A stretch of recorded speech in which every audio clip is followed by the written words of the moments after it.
And I'm running, and I keep hearing, and then I hear my platoon commander come over the air and say, let's move forward and check it out. As they pick up and get ready to check it out, as they go into the alleyway, all hell breaks loose. Boom, boom, boom, boom, boom, boom, boom.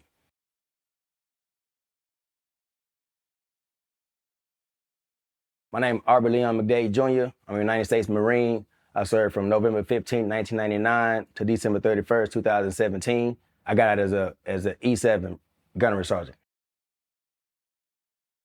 Online it says I'm from Houston, and sometimes it says I'm from Fort Worth. I grew up in those places, but I was actually born in Pasadena, California. Now, I won't get it twisted, like I am a Texas native, like Texas is my home, but I'm from Pasadena, California. Born July 29, 1981. Both of my parents were crack addicted. Maddie McDade, Aubrey McDade Sr., they both were crack addicted. I recently found out that my mom started using crack cocaine at 19 years old. And my dad, I believe, is 3, maybe 4 years older than my mom. So he was already an adult. And my uncle Alan Ray, which was my dad's younger brother, is the one who turned them on to that. I remember when I was a kid, maybe around 6, 7 years old, I was always talking to my mom about, Mom, why I keep having dreams about this white boy with this red tricycle and a playground and all this stuff? And she was like, Aubrey Jr., you remember that? I was like, yes, ma'am. I'm like, what's going on? Where's that from? And she's like, you was in foster care. So she couldn't give me an honest answer, or she couldn't recall as to how long I was in the foster care system. But I know I was at least 2 years old, and between 2 and 4 years old, because we came to Texas in '86. Shortly after we was here, my baby sister was born. So my mom, I'm not really sure how she got me back, but I know I was in the foster care system, and once her and my dad found me, they got me and they came back to Fort Worth, Texas, which is where they originally are from. And a little bit about my dad, man. This dude was, there is a such thing as a rotten apple. He was just hell-filled, man. I met his older brother in 2013 when I was in 29 Palms. They reached out to me. I guess I had a late cousin that was going through a Marine Corps boot camp, and it was my first time getting a chance to meet them. Now, I kind of had a chip on my shoulder because they had already known about me my entire life. But when I was able to talk with them, they gave me stories about how, my dad would fight anybody. He would fight his own mom. He hurt people, He got some murders that people still don't know about yet, or don't know about at all. They never got solved. And in my life, he was just a body, but I never really got a chance to know who he was as a person. But what I did experience was crack cocaine taking over his life. I experienced him getting worse and worse and worse throughout the years of our life, making our life a literal hell. So yeah, we fled to Fort Worth, Texas in '86, originally landed in Como, Texas, the west side of Fort Worth. And my dad didn't get along with my parents' family, with my mom's family. We lived with my grandmother. We were blessed to have, we called her Big Mama, Nellie Mae Deckard. She was born May 19th, 1899. And sound mind and body, white hair like Harriet Tubman, and blue eyes, man. This woman was everything for us, man. And she let us stay with her or whatever. And my dad wasn't getting along with people. So we had to move and move to the south side of Fort Worth. South side, in the hood, they still call it ag land. Probably the worst part of Fort Worth to grow up in. Not probably, I'm gonna say it. It's the worst part of Fort Worth to grow up in. I'm the oldest of 3. I got a brother and a sister. My brother and I are 14 months apart. And with my dad and my mom being at the helm of the leadership, they was just driving a reckless train. So the few good years I do remember, not necessarily few good years, but good times. Southside Fort Worth, Humboldt Street, Christmas. My mom was in the hospital giving birth to my baby sister. My dad was incarcerated for whatever reason he was incarcerated for, and we being babysat by my uncle. Now, obviously, I know him just as Uncle Charles Ray. I don't know him as who he was in the penitentiary. I don't know anything about him. I'm five years old. Well, like I said, my brother and I are 14 months apart, and he's watching us. Now, on the south side, it's probably the poorest neighborhood in Fort Worth back then was south side of Fort Worth. And we didn't have a bed or anything like that. We had a soiled mattress and maybe a blanket that my brother and I would share. And there was a shotgun house. Shotgun house means you could see the front door to the back door, and all the rooms and other places are to the side. And so my brother and I, we were in the front room. It's nighttime, and we got those stoves, those gas stoves. They used to have like the little brick castles in them. You could kind of see the flames coming up through them, like back in the 80s. Not sure if I did a good job of describing that, but we had those. That flame was the thing that was giving us light in the house as well. And my brother and I, we were sitting on the floor, and my uncle was talking to us, and he was soliciting to my younger brother to try to make him feel good. And I don't know why God blessed me with this kind of wisdom and understanding, but I understood what it was he was talking about, and I was immediately afraid for my brother. I remember sitting there with him. We're both in our tighty whities. We ain't got no shirt on, and we got our blanket that we share on our mattress in the corner. And he's sitting at the edge of the mattress. He got us both down on our knees. He was talking to us. And I immediately jump in, and I'm telling him, no, my brother can't do it, and I'll do it. And this man takes my underwear down, and he sodomizes me. He doesn't go full pen, none of that stuff, but he does, penetrate me with his penis head of his penis, and ejaculates on me, and I remember that. And I don't remember everything after that, but we moved out of this house and moved into another one. Not because we were upgrading, because, in the hood, you always finding the best deal. And I was never able to sit still. It's not too many times I lived in the same house more than a year. That's long 6 months. If I got a 6 months lease, all bill paid, then I'm probably gonna be moving in 6 months. Either way, we moved into another house, and I remember having my dad home now. And I know if I'm afraid of him, everybody else should be afraid of him. So I'm telling them what happened, and all I remember is them asking me, why didn't I say this? Or why didn't I say this then? Or asking me all these questions and stuff. I don't even remember the questions. I was just so zoned out. My baby sister saved my life. Like, this baby, she was born December 26, 1986. She was born at 12:03 in the morning. I remember that because my mama showed me the birth certificate when she came home. I remember reading it with the typewriter stamp on it or whatever they used back then. And I was able to just focus on her. Because I knew that if they're not gonna take care of me, they're not gonna take care of her. I can't say I was able to articulate that to myself at 5 years old, but I knew that I dedicated my life to this baby. And you could talk to Sade Nicole McDade today. She's gonna tell you that Aubrey McDade Jr., her daddy. So I just dedicated my life to, I'm gonna take care of my siblings. After that happened to me, I always was working to get my mom's attention. She was always focusing on being there for her husband and the drugs that they were sharing. And it's not to bash my mom, because I love Miss Maddie. I love Maddie Dolores McDade with the best of me. Because I don't care what happened, when I was cold or when I was wet and when I was hungry or when I was hurt and I was by myself, she didn't have a compass, but she came back and found me. The best land nav I know. I watch National Geographic sometimes, man, and I be thinking about, how do these lion cubs find where they left their kittens at? They done went all over the damn pride. They done went miles and miles away and then come back to find these babies. That's how my mama was for me. So I ain't gonna never have nothing bad to say about it. It's just my experience. But yeah, man, and so I dedicated my life to being my brother's keeper. That's not a biblical term. I now know it's a biblical term, but then I got it from a hood movie, New Jack City. Wesley Snipes and the little light-skinned cat that he was in the movie with. But yeah, I was my brother's keeper, man. I don't know how God gave me this hustle, man.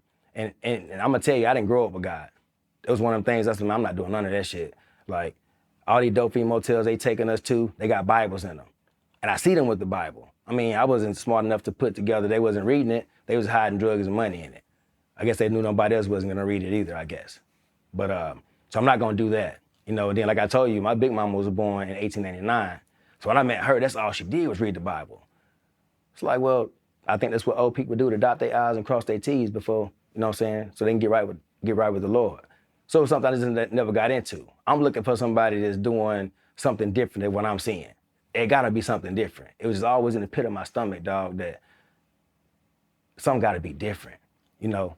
Even like, so from a very young age, like you knew, I knew, man. you knew what was going around, like what was going on around you was wrong. I knew it was wrong, because it didn't feel right. Because that baby let me feel something different.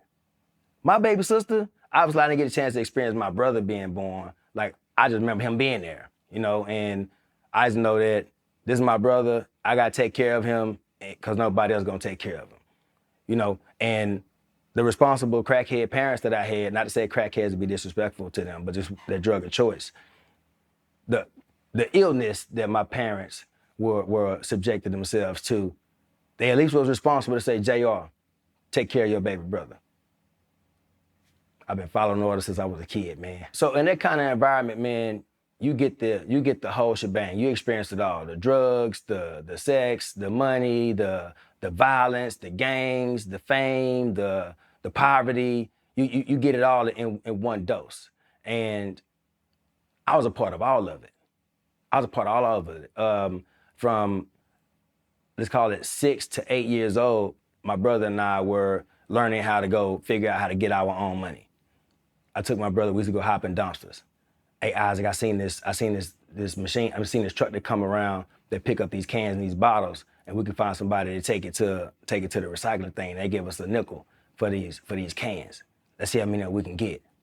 And we would go in there and just get cans and find trash bags and stomp them out and try to get, you know, whatever we can get out of the dumpsters and stuff. Maybe find some clothes we can wear, or maybe even find some food that hadn't been eaten or opened all the way or something like that. And me and my brother did that for 6 to 8, you know, and moved from that part of the South Side to Glen Garden, the Trinity Garden projects, and I witnessed my first murder at 8 years old. Me and my Uncle Alan Ray, we was going to what they call Mr. Moon store. It was this Asian guy, real cool Asian guy, man, Mr. Moon. You go over there, if you could take these scissors, he have your hand, you take these scissors and go through all your fingers and come back without hitting your fingers, he'll give you a cookie. But you hit your finger, he gonna laugh at you, and you got like a little nick on it. So I used to go home and practice that junk with a pen so I could go over there and get a free cookie. And I was wearing Mr. Moon ass out with those free cookies. I was over there every day. He said, oh, one a day. But yeah, we was coming back, man, from the store, and the projects, it's surrounded by these metal black bars with like the little Saints logo at the top of them, about 7, 8 feet tall. Well, you know, we'd kick a hole through it so we can walk through the fence to have to walk all around. The hole was already there. I didn't kick the hole, but it was already there. But so we're going back through, and I had this baseball bat. I used to walk around with it. I used to bait the bat rocks that I found. And this neighborhood drug dealer, they called him Bubba. He rolled up on us, and he asked my uncle, he said, where my money at? And I just remember my uncle telling him, hey man, we're gonna do this in front of my nephew. And I'm a wise kid, man. I said, Uncle Alan Ray, you all right? Yeah, Jay, I'm all right. He said, we're gonna do this for my nephew. Let my nephew go home, I'll come and talk to you. He said, JR, go get your daddy. So I run to the house to go get my daddy. And I already know what to do. I run to the house to go get my daddy. I said, Daddy, Alan Ray about to fight. So I come back outside, my daddy get up, I guess he's getting dressed. So I come back outside, and my daddy and the dude, they arguing, and it got real aggressive. And now they fighting. And next thing I know, as they're fighting, 2 bricks come out of nowhere and hit this dude in the face. I look around, and my daddy coming over there. Now the dude was beating my uncle behind. He was tearing my uncle behind up. And my daddy came over there and had an ice pick in his pocket and stabbed the dude in his kidney like 7 or 8 times and broke it off in him. And I'm watching this whole thing. And this dude is still up there, still trying to fight. And then he was coming after my daddy, and my daddy fell on the back of this, it was like a light blue Regal, fell on the back of this hood of this car. And the dude put a butcher knife out of his back, out of the small of his back, like Debo, like some real Friday type stuff. Pulled a butcher knife out of the small of his back, and he tried to stab my daddy with it. Now I think that somebody that was watching the fight gave him that knife because my daddy and my uncle was jumping this guy. And when we tried to stab him, my daddy rolled off of the hood of that car and took the baseball bat from me and hit the guy across the back of him with it, and the bat splintered, and he stabbed him with it and left him on the side of this car. And I'm sitting here watching this. And all I say is, JR, get your ass in the house. And I run in the house. I don't have no nightmares behind this. This is not bothering me. I'm like, man, they fucked this dude up. And that's normal for me. And to say that out loud now is weird as hell. I would never want my kids to see no stuff like that. 8 years old? 8 years old. So, And they broke my bat. I was really mad about my bat. I'm not gonna lie to you. You could have did something else. You didn't have to break my bat. They say he died on the way to the hospital. Nobody cares about drug addicts killing drug dealers. I mean, they talk to a whole bunch of people. And nobody saying anything.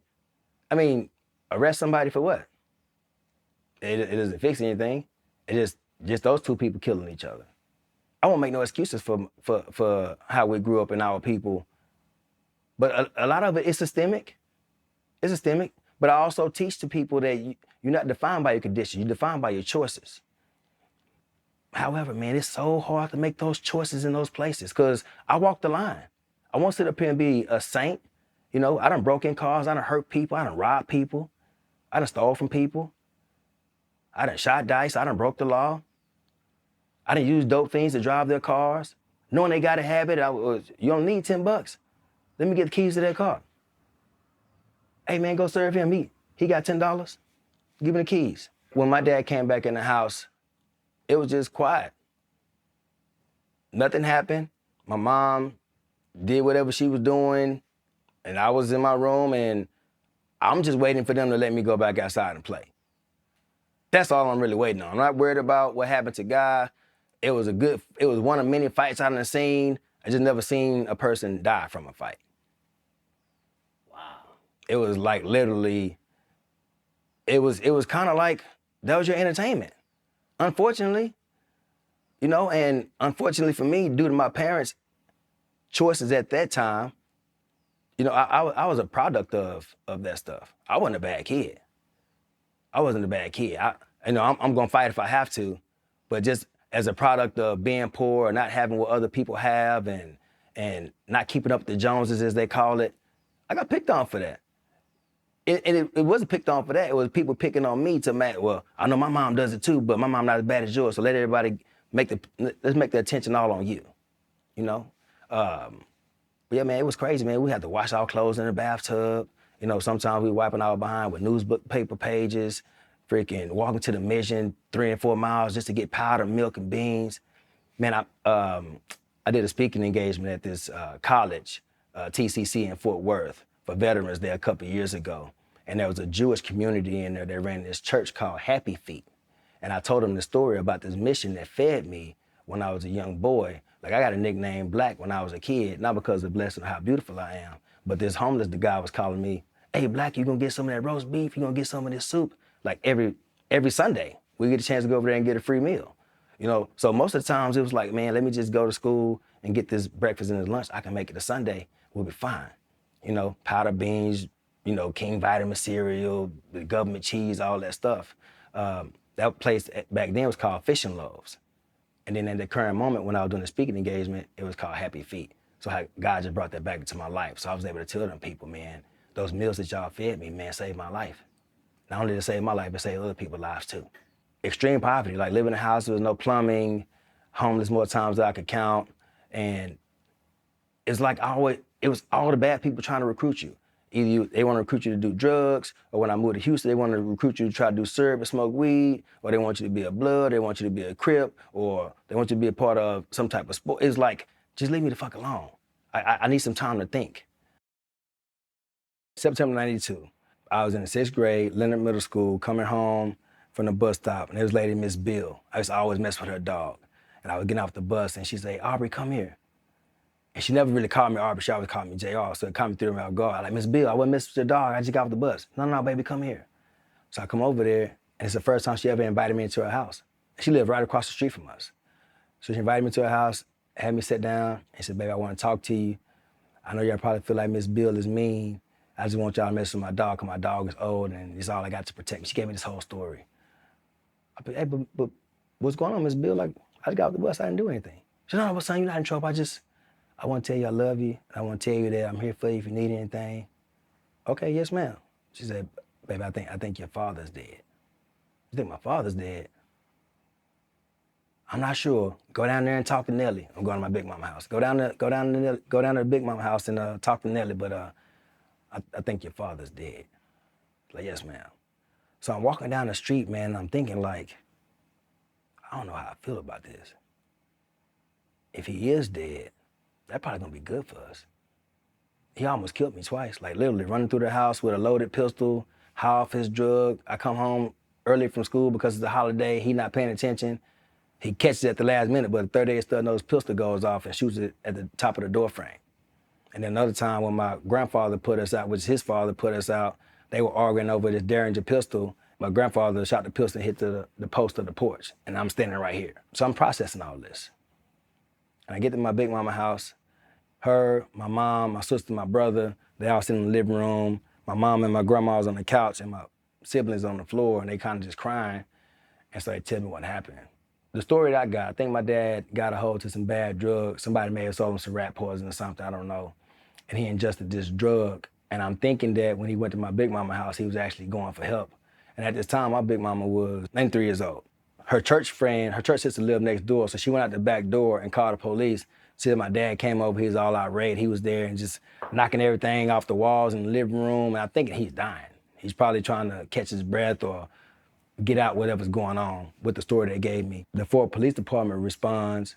I'm not sure how this happened or whatever, but as they trying to detain him, somehow a cop hand got in my dad's face and in his mouth. My dad bit his thumb off. They told me to bit his thumb off to the joint. They sprayed him with some pepper mace and some other stuff. I'm pretty sure they didn't tell me everything that happened, but they were telling me that the chemical that he ingested mixed with the chemical that they sprayed him with locked up and killed him on the way to the hospital. Had the funeral and everything. My dad was cremated. And at the funeral, everybody was trying to make me cry. In my mind, I was like, nah, man, I'm glad he's gone. This is the only person I've ever been afraid of in my life. This man made me believe, that man made me know that if I ever came in between him and this woman, that he would kill me.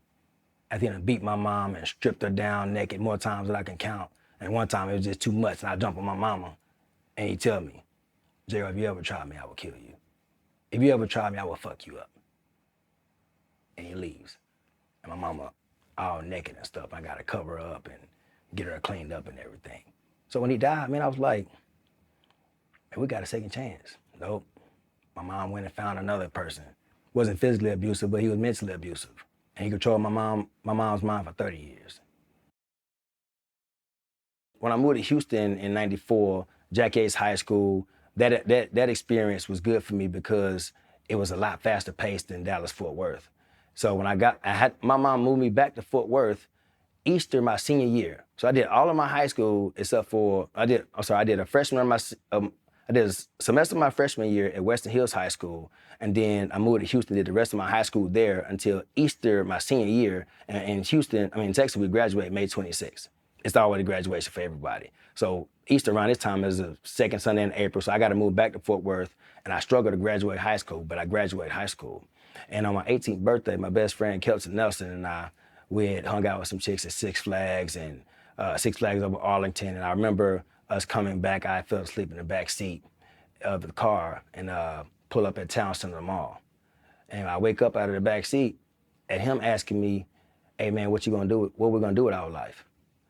I said, what are you talking about? Man, it's my birthday. I'm gonna go in here, we're gonna cop a fit, and we're gonna go to the ballroom. We had like a little teenage little club we can go, and people doing their little dances and all that kind of stuff, trying to get on chicks.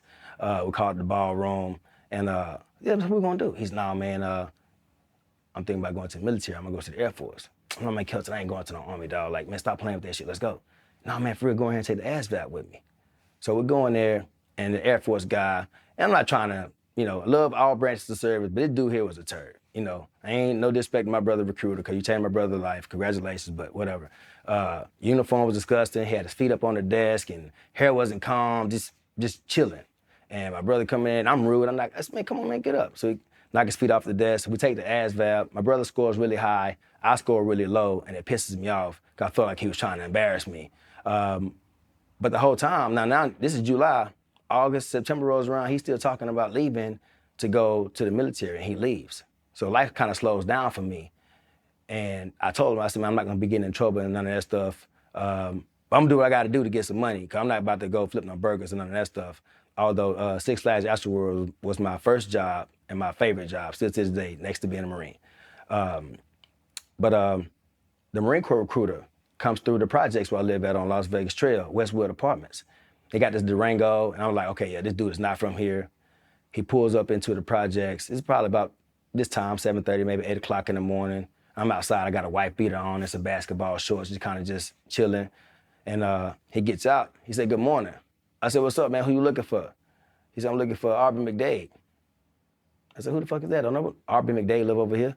He said, well, this address I got for him. I said, well, hey, homie, you got the wrong address. He said, can I leave you this card? I said, yeah, he gave me the card. I said, you the police? He said, no, I'm not the police, I'm the United States Marine. He got in the Durango and he drives off. I don't know what the United States Marine is. I'm thinking like he talking about U.S. Marshal or something. I don't know. And I've been stealing car radios. I got my spark plug and my screwdriver, so I was like, I'm nervous now. I don't got nobody to hang around with, so if he talking to me, then I done slipped up and I'd have got in some trouble. That's what I'm thinking. At this time, I'm living with this girl. I won't shout out, but I have a great deal of respect for her. She allowed me to be a man at the time I needed to, and she was older than me, and I was only 17, and she allowed me to be in her home with her. But I was at her house at the time, but I run to my mom's house, knock on her door. Hey, Mom, has the police been here? No, the police haven't been by here. Why? No, worry about it. Ask my girl, she tells me no. For the sake of the conversation, let's say 2 weeks go by, and this time I'm walking to Las Vegas Trail food store, and this police officer rolled up on me. I won't shout him out either, but he took down the whole west side, so anybody watching this, they know who I'm talking about. And he said, what's up, Black? I'm like, bitch, you don't know me. He said, okay, Aubrey McDade Jr., I'm gonna get your ass, punk, and he drove off. I'm not going to Las Vegas Trail food store no more. I'll run back to the house. Hey, man, y'all sure had the police been by here? Said, no, the police ain't been by here. Why you keep asking about the police? Nothing, don't worry about it. So this one particular time, I'm coming out of my mom's actual apartment, because my mom and my girl lived in the same apartments. I'm coming out of my mom's apartment, and a recruiter literally is getting ready to knock. And I'm leaving, he's like, I know you. I'm like, no, bitch, you don't know me. So I'm trying to hop in my girl's car, a Buick Skylark, never had no issues with it, but this one time I don't want to start. And I'm freaking stepping on the gas pedal. And so my mom is talking to the recruiter at the door, and she's like, that's Aubrey Jr. right there. So, Aubrey Jr., get your ass over here. Damn. So I run up there, yeah, man, what's going on, bro? He said, okay, I see what this is. He said, okay, sir, I won't waste your time. Now, my sister, like I told you, my baby sister, now we're 5.5 years apart. Now, mind you, this whole time I've been talking, I ain't mentioned my brother. He's been locked up for 17, 18 years. So you can know this whole time, my brother has been doing whatever my brother's been doing. My brother's a 5 deuce Hoover Ag Land. He was Black G in prison. He's not that no more. He's just been living his life the way he's been living it. But the recruiter tells me is my baby sister hugging me around my waist. He said, man, if you think this is the best you can do for your family, then don't call me. He said, if you think this baby girl hugging around your arm deserves better, then I'll see you downtown. And he gets in his Burgundy Durango and he drives off. And me and my sister, we got this thing between each other. What's understood don't need to be explained. And she kind of gave me the little shoulder shrug. So I went down there and I checked it out. He treated me like shit too. Like, he treated me like crap. Like, get your weak ass on the pull-up, boy. How many pull-ups you got? And I got up there and I did 18. And he said, why'd you stop? I said, I ain't seen no reason to keep going. I did enough. I'm like, bitch, I'm not in the Marine Corps yet. He said, oh, but when you do, if you can get into the Marine Corps, go out, let me see how many crunches you do. I go out there, I do 100 or something crunches. And I said, should I have kept going? Whatever. Go see how fast you can run. I went out there and I did a run with a Hispanic cat I was familiar with from my high school and did the whole run. And then he said, you fit enough to be a Marine? Can you pass the ASVAB? I ain't took it yet. And I failed it twice. He treated me like shit. He said, I'm wasting my time on your dumb ass. You can't even pass the ASVAB. And I went and I took it on paper, and I passed. Called me and he said, I got some good news and some bad news. I'm like, what's the good news? You're not as dumb as I thought you were, you passed. Fuck yeah, let's go. What's the bad news? He said, well, you didn't score high enough, so we can't give you a job. It's a crapshoot. I'm like, well, shit, I'm a 10-4 shooter. Am I still gonna get paid? He's like, yeah, you can get paid. Am I gonna get 3 hots in the cot? Yeah, I'm good. And I was supposed to go to boot camp February 2000. He calls me, I don't remember the day he called me, but it wasn't no more than a week before I actually shipped. He called me in November. And he called me, I got my spark plug and my screwdriver. And I'm getting ready to go get this money. I need to get $386 for a light bill. It's probably $384 and change, but I don't be trusting my mom math sometimes, so I always give her $2. So I knew it $386. And he called me. He said, what you doing? Nothing what you doing, I'm getting ready to go. I need you to ship early. I'm like, how early? He said, November 15th. You're gonna miss Thanksgiving, Christmas, and New Year's. All right, shit, bet. Bring me $386, I'll ship right now. He said, $386. I said, yeah, if you don't bring me $386, I got my spark plug and my screwdriver. I'm going to go get it myself. He'll like, be over there in a minute. He came over there exactly $386. I gave it to my mom. Hey, mom, pay the light bill. She said, where you get this money from? Don't worry about it, I'll be back. Next time my parents talked to me, I was talking to them on that phone. Hey, mama, I arrived at MCRD, San Diego, safe for sound, whatever they make you say on those cards. That's when my parents started talking to me. My girl knew I was going, but my parents didn't know I was going. I said, don't tell them, because they're going to try to make it hard for me. They're going to try to make it hard for me. And my baby sister is still my responsibility. And my big mama is still my love. You know, I moved out of my parents' in them house when we moved back from Houston. We moved back, we moved back April. So I hadn't turned 18 yet. I just turned 17. We moved back. I said, I just figured it out on my own. My best friend, Kelton Nelson, his mama, Cheryl, well, my mama, Cheryl, his mom, but mama, Cheryl, let me and my brother move in with them. And she said, as long as all police don't come by here and you take your ass to school, you can stay as long as you want to. You feed yourself, you take care of yourself, just stay out of trouble. Me and my brother Kelton, we took care of her, man. Boot camp was terrible, bro. And it wasn't because it was hard. They were just weak, unorganized, unprofessional. They wasn't the commercial.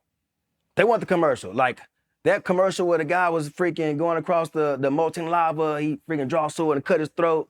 Yeah, that guy who was I was looking for. My drill sergeant wasn't that guy. Now my senior drill sergeant, I won't say his name, but he could sing his ass off. He can't finish a drill call because he must stop parade deck, but he could sing his ass off. Boot camp for me was terrible, man. I get there, get off the bus, get onto Yellow Footprints, and my first experience of like having a white person even as comfortable to like to be in my face, the dude was on my ass like yelling. I'm like this dude is really yelling at me. I'm taking in this experience. Like I'm not shaken by it, I'm not nervous by it. I'm kind of thrown by it. It's like, I did see Full Metal Jacket. I'm just thinking, is somebody gonna grab me by my fucking throat? Like, is somebody gonna be like that on me? Because I love the movie, and I'm gonna take that shit. I've already got my mom at it. I'm gonna take that shit. But I stay in receiving for a little bit, then we pick up, and they made me the whiskey locker recruit, bro. I love the job. Man, I was chilling, bro. I was chilling. They taught us how to spit shine boots, and I got real good at spit shining boots. And then whiskey locker, all I had to do was stencil my shit, keep it covered in line. Man, I lived in the whiskey locker. Kept it organized. You know, I had everything straight. Couldn't nobody an opportune march. I got a little rhythm. You know, I know my left from my right. I can do it on the beat. And so he made me the guide. And my first experience for the guide, you know, we go out on initial drill, we do really well, and we're getting ready to go up north. And they teach them form for war. Bro, I didn't know shit about the military, bro. I didn't know nothing about, all I knew was Army just because of the movies, and the Air Force, obviously, because my best friend went to the Air Force. But the Marines, bro, I didn't know nothing about no Marines except for Full Metal Jacket. But we're not in Vietnam, so the shit still don't make sense to me. So he teaches form for war. And it's basically just how you get in ranks to ready to go into the chow hall. So as they teach the form for war, everybody got their rifles, and all I hear is war. Sir, Recruit McDade requests permission to go get his rifle, sir. No, bitch, you ain't get no fucking rifle. Shut up and carry that freaking guidon stick. Yes, sir. I'm pissed off because he giving this motivational ass speech about war. I'm not thinking about the rifle range. I don't know the training schedule. They didn't have that back then. Like, it's a surprise to you. We're going up north, your senior drill, so they're going to tell you what's happening. So this guy's out here teaching us about war and giving us all this motivational speech. I'm thinking like, hell yeah, I want to get some, but I don't want to be freaking with no stick. I want my rifle. Bro, I take the freaking spearhead on the guidon, and I start freaking sharpening it on the ground. I'm gonna fucking stab somebody. I don't give a fuck. Like, I'll stab somebody, get a fucking rifle. I'm motivated as fuck. Drill sergeant come up, bitch, what the fuck are you doing? Freaking take the freaking stick, throw it, freaking truck slam me and throw me on the deck and start blasting me. And I still don't know what the correction was. I'm like, sir, this recruit just trying to train for war. And so now I'm mad, bro. I'm mad as fuck. I'm sitting up here with this stick. I gotta have it freaking thumb on the trial seam, all that stuff. I'm mad, bro. And one recruit falls asleep on his rifle who was in Sitting Near Bend. I guess one recruit falls asleep on his rifle like this, and the drill instructor kicks the rifle up from under his cheek. And, hey, bitch, you want a rifle? Here you go. Boom. And hits me in my face with it, with the front side post. that's where the scar came from. He dropped me. I get up and I'm bleeding. Oh yeah, bitch, you better get it. I'm about to go for the drill start and my whole platoon grab me. No, McDade, it ain't worth it. So they take me to the squad bay. I'm a hood dude, bro. I'm still in the Marine Corps, but I'm still a street dude, right? Seeing drill starter, hey McDade, what happened? Quick lie, bro. Sir recruit hit his face on the rifle doing reverse formation. He like, you want me to believe that you hit your face on the rifle doing reverse formation and the guy goes to the outside and all the rifles are inboard? Yes, sir, the recruit wasn't paying attention, sir. And ran into another recruit. He said, that's what happened. Yes, sir. He said, that's what you're gonna tell anybody if they ask you. Yes, sir, that's the truth, sir. And you don't want nothing to happen. No, sir, this recruit does not want anyone to get in trouble, sir. Okay. Go to medical and get ready for photos. I had to do a photo with this scar on my face. It had healed a little bit, but I got a boot camp photo with the scar on my face. But me, I was like, I don't want to get in trouble. I just want to shoot the wounds with him. Let me get my lick back, right? That's how we call it. Let me get my lick back. So I'm the guy. So I know that the drill instructor gonna break hatch by 5:30.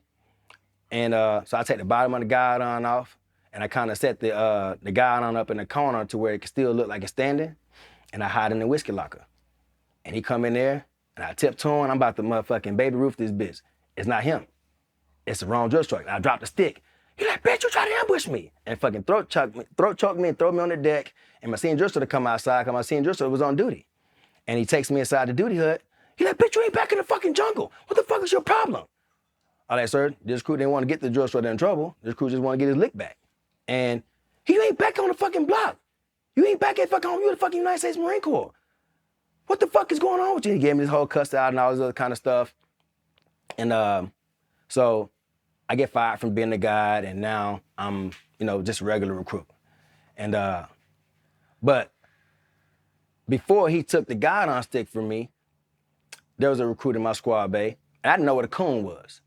Nobody knew I got fired. Nobody knew what happened.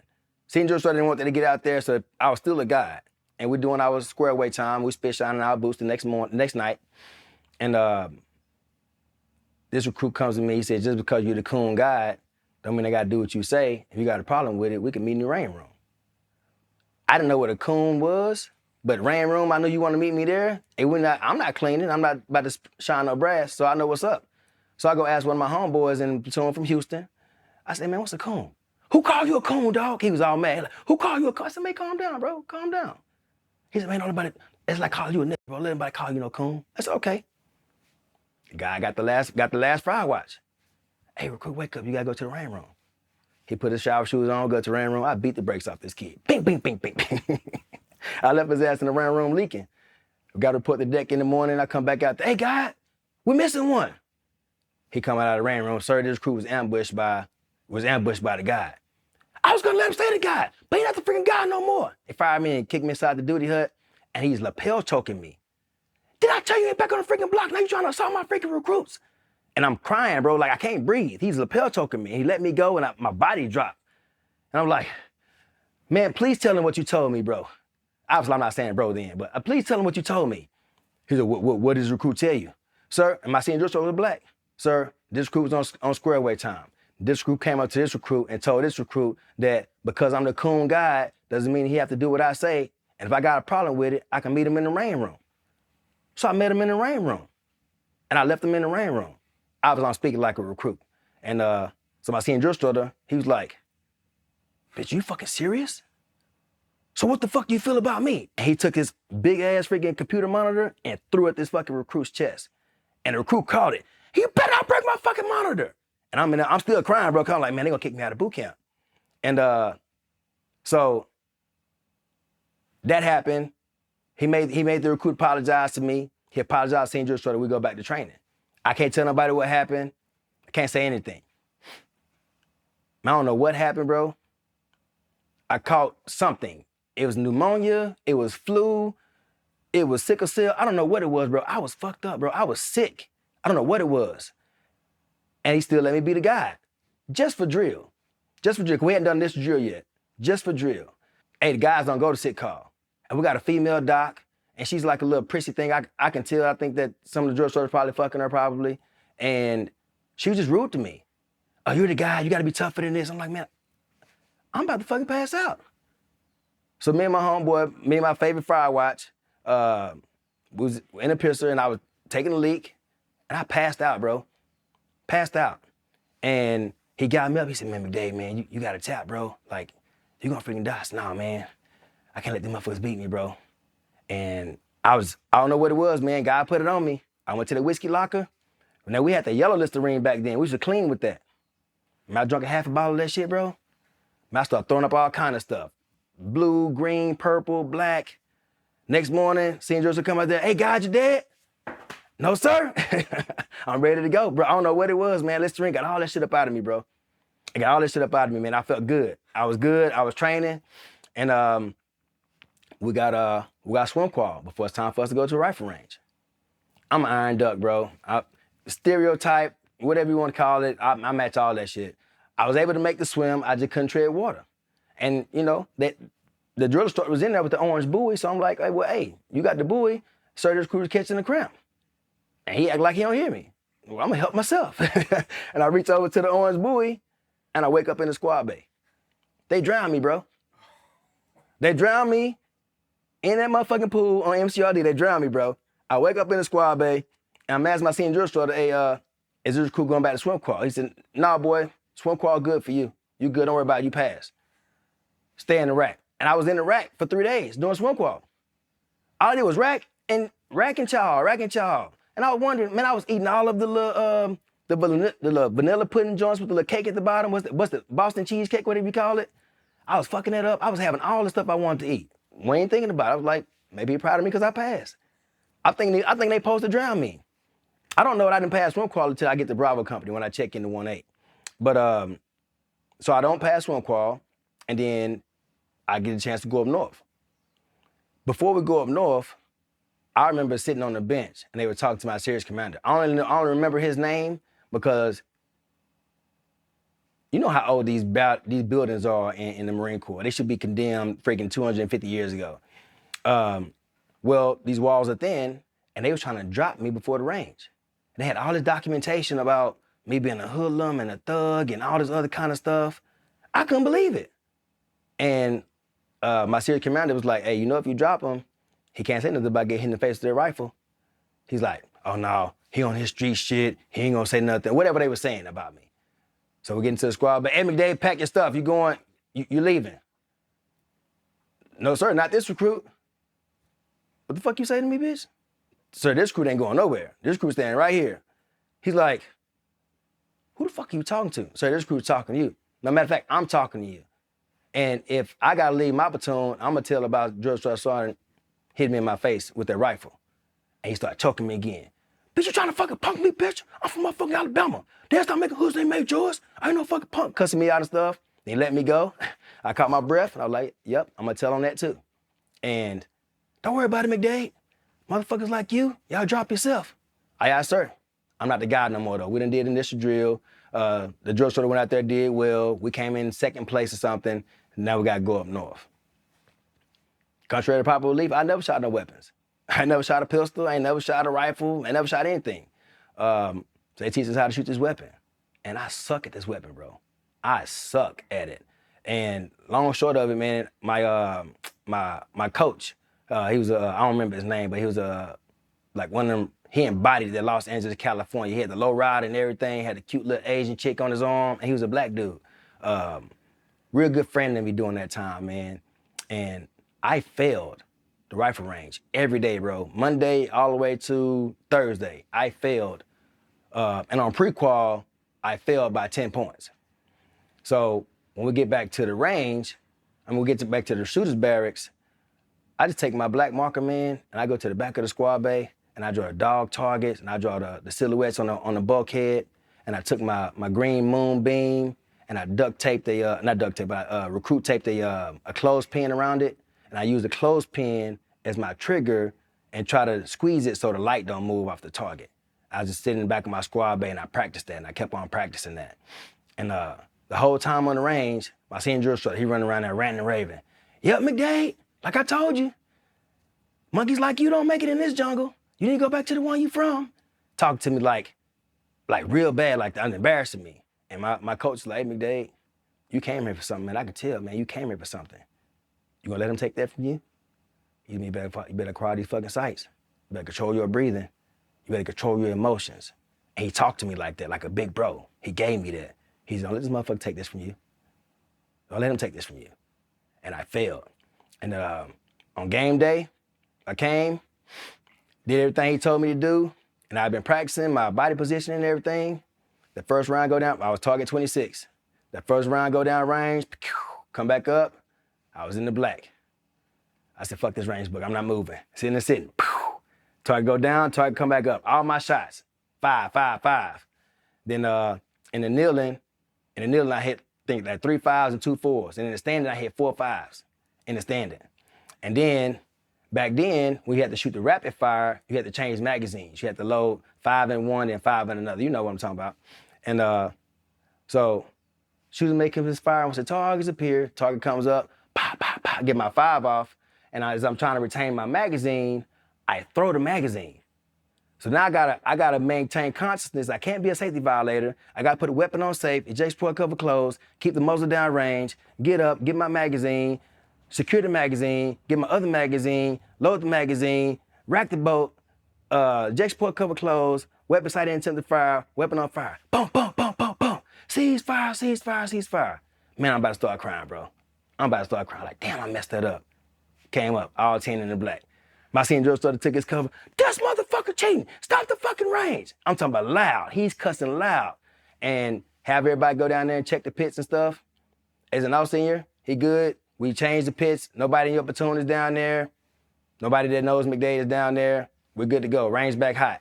And we go to the 300, I do good. Go to the 500, I do good. Man, I shot a 228. Expert. How he got me, we had this little recruiting out platoon. He was maybe 4'11", maybe 5 foot. 100 pounds soaking wet, bro. He couldn't carry his own freaking hygiene bag, bro. This dude was weak. And my senior drill instructor told me, if he don't make it up the Reaper, you don't graduate. So they threw his pack in the back of the truck, and this kid literally hung on to my pack. He was basically on my freaking pack as I'm going up the Reaper. And when I'm receiving my eagle open anchor, I gotta be able to stand in a position of attention or I can't get my eagle open anchor. My body is depleted, bro. I don't have any electrolytes. Them little 3 MREs they gave us, that shit been wore off. And I gotta stand up there and my whole body is locking up. I gotta lock my body to freaking try to stand in a position of attention to receive the eagle open anchor. And not my senior drill instructor, but my third hat, he's in front of me talking about, well, bitch, where the tears at? Aren't you proud? Sir, this crew just want the eagle open anchor. Well, aren't you proud, bitch? I ain't gonna give it to you. You ain't gonna fucking say you're proud. Yes, sir, this crew is proud. And I wasn't. Because I didn't experience that change, man. I didn't experience what everybody experienced, man. My drill instructor was racist, bro.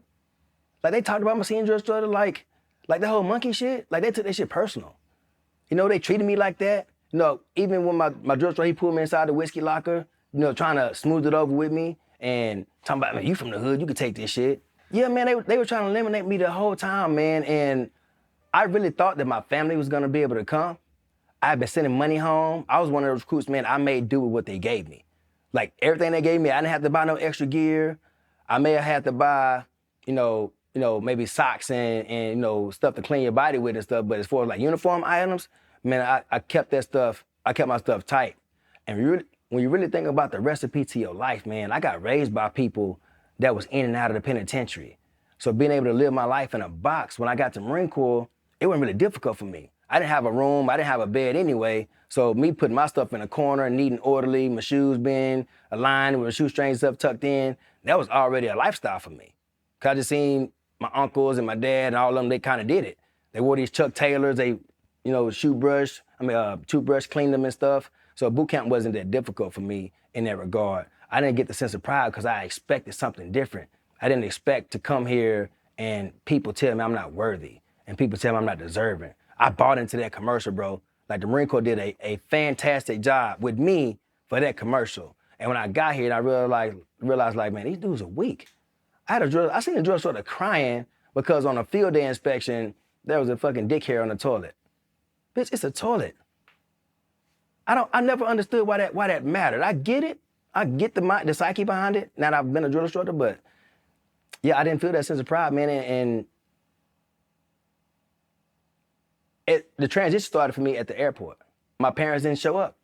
My parents didn't show up, and my girl made an excuse about showing up because she's not married to me, and she's 7 years older than me, and with my family not coming, she didn't feel like it was appropriate for her to come, so nobody came, and I got a chance to carry the national anthem, man. Like I said, man, I did something. I know you're not letting me graduate as a guide or a squad leader, because I'm thinking I'm gonna get promotion. Because my recruiter told me, hey, man, you graduated as squad leader, you'll get promotion. I'm like, I graduated as squad leader. I was third squad leader. Still. You think I'm gonna promote you? You're not even gonna make it in the Marine Corps. Okay. Bro, that broke me. That broke me. It was one of the things like, yeah, I'm gonna prove something to them. Now I thought that when I got this Eagle of Anchor, man, I'm a part of the clique. I ain't never wanted to be a part of no gang before. I didn't want to be a part of this one. But y'all paying me, so I'm gonna go ahead and do it. But in the airport, man, had to be there for 13 hours in the airport, and I lost weight, so all the clothes that I came, they all too big and stuff, so I can't even wear that. And I got a little money on my little card, so I'm gonna go try to get me something nice. I ain't never bought nothing for myself, and that changed my mind. I didn't buy anything. I just kept my uniform on all day. Still thinking about my family. Now I'm gonna be able to have breaks of bread with my mama when I get to the house. But people walk through the airport, man, congratulations, thank you for your service. Congratulations, thank you for your service. And for me, just 4 or 5 months prior to this, you'd have been crossing the street, or you'd have been locking your car door, or you'd have been telling me whatever it is you were telling me about myself, from the judgment of my appearance. And it was the most weird and awkward feeling. I remember telling myself, man, Day, you ain't, not Day, Day Black, you ain't gonna mess this up. You go back to Funky Town, man, your life is gonna be over with. And I was like, come back home, do the whole boot leave thing. I get into a brawl in those same projects during my boot leave, because when I was in boot camp, I guess my mama got into it with the lady who ran the apartment complex, and she told my mom that she wasn't welcome there anymore. Now, mind you, I left to go to the Marine Corps. I'm my own man. I didn't live with you, mama. I live with my girl, so I got somewhere to stay. So everybody coming home to see me doing my boot leave, and I guess these people had a lookout for my mama or whatever. And my mom comes to these apartments, and she comes to my girl's apartment with these 2 giant Hispanic kids, bro. And so I opened the door, and she was like, is Maddie McDade here? I said, why you knocking on my girl door asking about my mama? My mama don't live here. She said, yeah, but I seen her car come up here. I said, yeah, she coming to see me. I just came home from boot camp. I don't know what's going on. She's like, well, sir, congratulations, but your mom can't be here. I said, hold on, you're gonna tell me congratulations and then tell me you're gonna take my congratulations away from me? And like I told you, my brother been a loose cannon his entire life. He heard I'm home too. I don't know how news traveled back then without the cell phones and all that stuff, man, but people know I was home. And long and short of it, man, these 2 big Hispanic dudes, they just tried to boss up, man, and I'm like, no, man, I'm still him. Bop, and I stick off on this dude, man, and we fighting. And then some more Hispanic people come out of the neighborhood, and everybody that was there for me, we in the middle of Westwood Projects fighting. And I'm talking about like fighting. I got a scar on the back of my head. This older guy, he's probably in his 60s, maybe 70s. He took the club that you lock a steering wheel with, and he hit me in the back of the head with it. And I was about to fuck him off. And I remember my mama said, JR, you better not. So I let him make it, and I was bleeding. Went to the hospital, got stitches and all that stuff, and showed up to Camp Pendleton for SOI. In boot camp, I didn't know what I was saying. All I would do was the snap, 0300 infantry, pop, whatever, but I didn't really know what that was. So when we check into SOI at McDade, 0331, I look behind me, and up Mount Motherfucker, they hiking with the machine gun, with the 50 cal machine gun. Like, damn, McDade, that's gonna be you. I'm like, all right, well, I gotta hit this 10, because that's what I shot for. I got a 10. I gotta hit the 10. And they're going down a list after I get through with SOI. They're going down a list of the duty station you're gonna go to. Man, they called my name to go to Hawaii. I'm like, going to Hawaii? Hell yeah, I don't give a damn what's going on. He's like, no, McDade, never mind. You going to 1-8. McCullough, you going to Hawaii. I was like, man, that's some hoe shit. That's fucked up. That's fucked up. But I checked into Camp Lejeune, North Carolina, Bravo Company 1-8, 2nd Marine Division, man. And we get there, and me and all the guys I got there with, we all got broken down our companies. And I checked into Bravo Company 1-8. It was me, Asensio, Jones, and somebody else. But I remember them three being there. We check in. Sergeant Bobby Smith. Hey, welcome to Bravo Company 1-8. We're the best machine gun section in the battalion. We work hard, but we play harder, and gave us the whole little rundown. And he's like, hey, you need anything, you let me or your NCO know. Make sure you find out who your team leaders are. And other than that, you got a problem with either me or any of my NCOs, we can handle it. Sergeant Smith, yo, what the fuck you want, Boot? We can handle it? You want to find out? No, Sergeant, I'm good. Bro, they stick me in a barracks room with some Marines from another platoon. Not my team leader, not anybody that's gonna be a machine gunner. They just stick me in a barracks room with some 11s, and they think they're the salty Lance Corporals. Now, one thing that my drill instructor told me in boot camp, hey, when you get to the fleet, he called them Lance Coolies. Don't listen to no Lance Coolies. So my roommates or senior Lance Corporals about to be corporals, I don't know nothing about that. I just know I'm a private. And they trying to tell me what to do. I said, I don't gotta listen to no damn Lance Coolie. I'll beat both of you motherfuckers up. And he was like, oh, you one of them, huh? Okay. And they walk out and they leave. And then the battalion sergeant major, for whatever reason, he's at my battalion barracks that day, and he comes into the second deck lounge, he's talking to us all, and you know, I had some fun when I was on leave. You know, even though I had my girl, I still had girls. You know what I'm saying? I'm 17, 18 years old. So I had a couple of chicks that I had raw dogged. I was like, hey, sergeant major, I might have a, you know, couple of grown ones out there. And he's like, no, you don't. He said, you was protected, you was doing your thing, and until a kid comes, you ain't got a kid. I saw a major, I left it alone. But he battalion sergeant major. I don't know anything about chain of command. So the sergeant major go to my first sergeant, tell them, hey, look, got this guy's, you know, may have something going on, you might want to check in on him. I haven't met my team leader, I haven't met my company first, I haven't met anybody. It's straight to battalion. So now, this same Sergeant Smith, hey, McDade, where the fuck are you? I come out, why the fuck is he cussing me like that? Hey, go to your fucking room, I'll be up there in a minute. I asked Sergeant, so I run up to my room. I know the tone, bro. I move all my racks out of the way. You ever seen Hurricane Carter, Denzel movie? Bro, I move all my furniture stuff out the way. I had a towel around my neck. I got my back to the corner. And he came in, he said, what the fuck are you doing? Hey, Sergeant Smith, you told me we had a problem. We're gonna handle it. Let's go. He was like, Boot, you better stand the fuck down. I said, Sergeant Smith, if I get a parade arrest and you hit me, man, I swear, if you hit me, I'm not gonna fucking hit you, but lock your fucking body.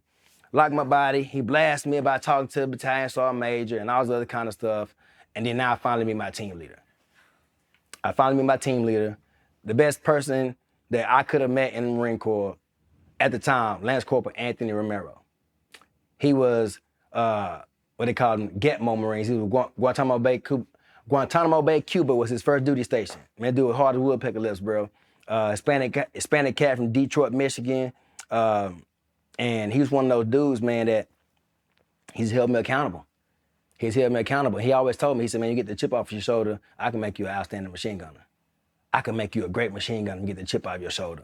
He's one of them dudes you never want no smoke with. But it was a couple of cats that every day I had to go to the tree line with them. Every day we're going to the tree line, it is what it is. And that was the thing that we did. As long as you don't bring no bullshit back to the formation, we was cool. Man, May 4th, 2000, two of my brothers died in a car accident, man. Same car accident. Urban Lee Henderson and Roosevelt Wilkinson, man. That destroyed me, bro. I checked in to Bravo Company 1-8, April 22nd, 2000. April 22nd, 2000, and May 4th, 2000, my brothers died in a car accident. That broke me, man. Went home, put my family in the ground, and I was beating myself up. I said, man, if I'd have been here, man, this shit wouldn't have happened. I went UA. Man, fuck that, I'm not going back. And everybody was like, hey, man, when you going back? You been home for a long time. Nah, man, I'm just extending the leave a little bit, man. They gave me a little bit more time. Just lying to people, trying to figure out what I'm gonna do. And ironically enough, I was at the house. Same girl I was talking to at her house, and my first son called. He said, hey, McDade, what's going on? So what's going on, first son, how you doing? He said, I'm doing well, man. Supposed been back. Are you all right? Yes, first I'm all right, man, but I'm not coming back. He said, I kind of figured that. You don't let one of those people that would just not show up. He said, I understand what you're going through. I said, for real? How you understand what I'm going through? He said, I lost a brother before. Like a real brother. I know what it's like to lose a real brother. And although those weren't your real brothers, I know what it's like to lose a brother.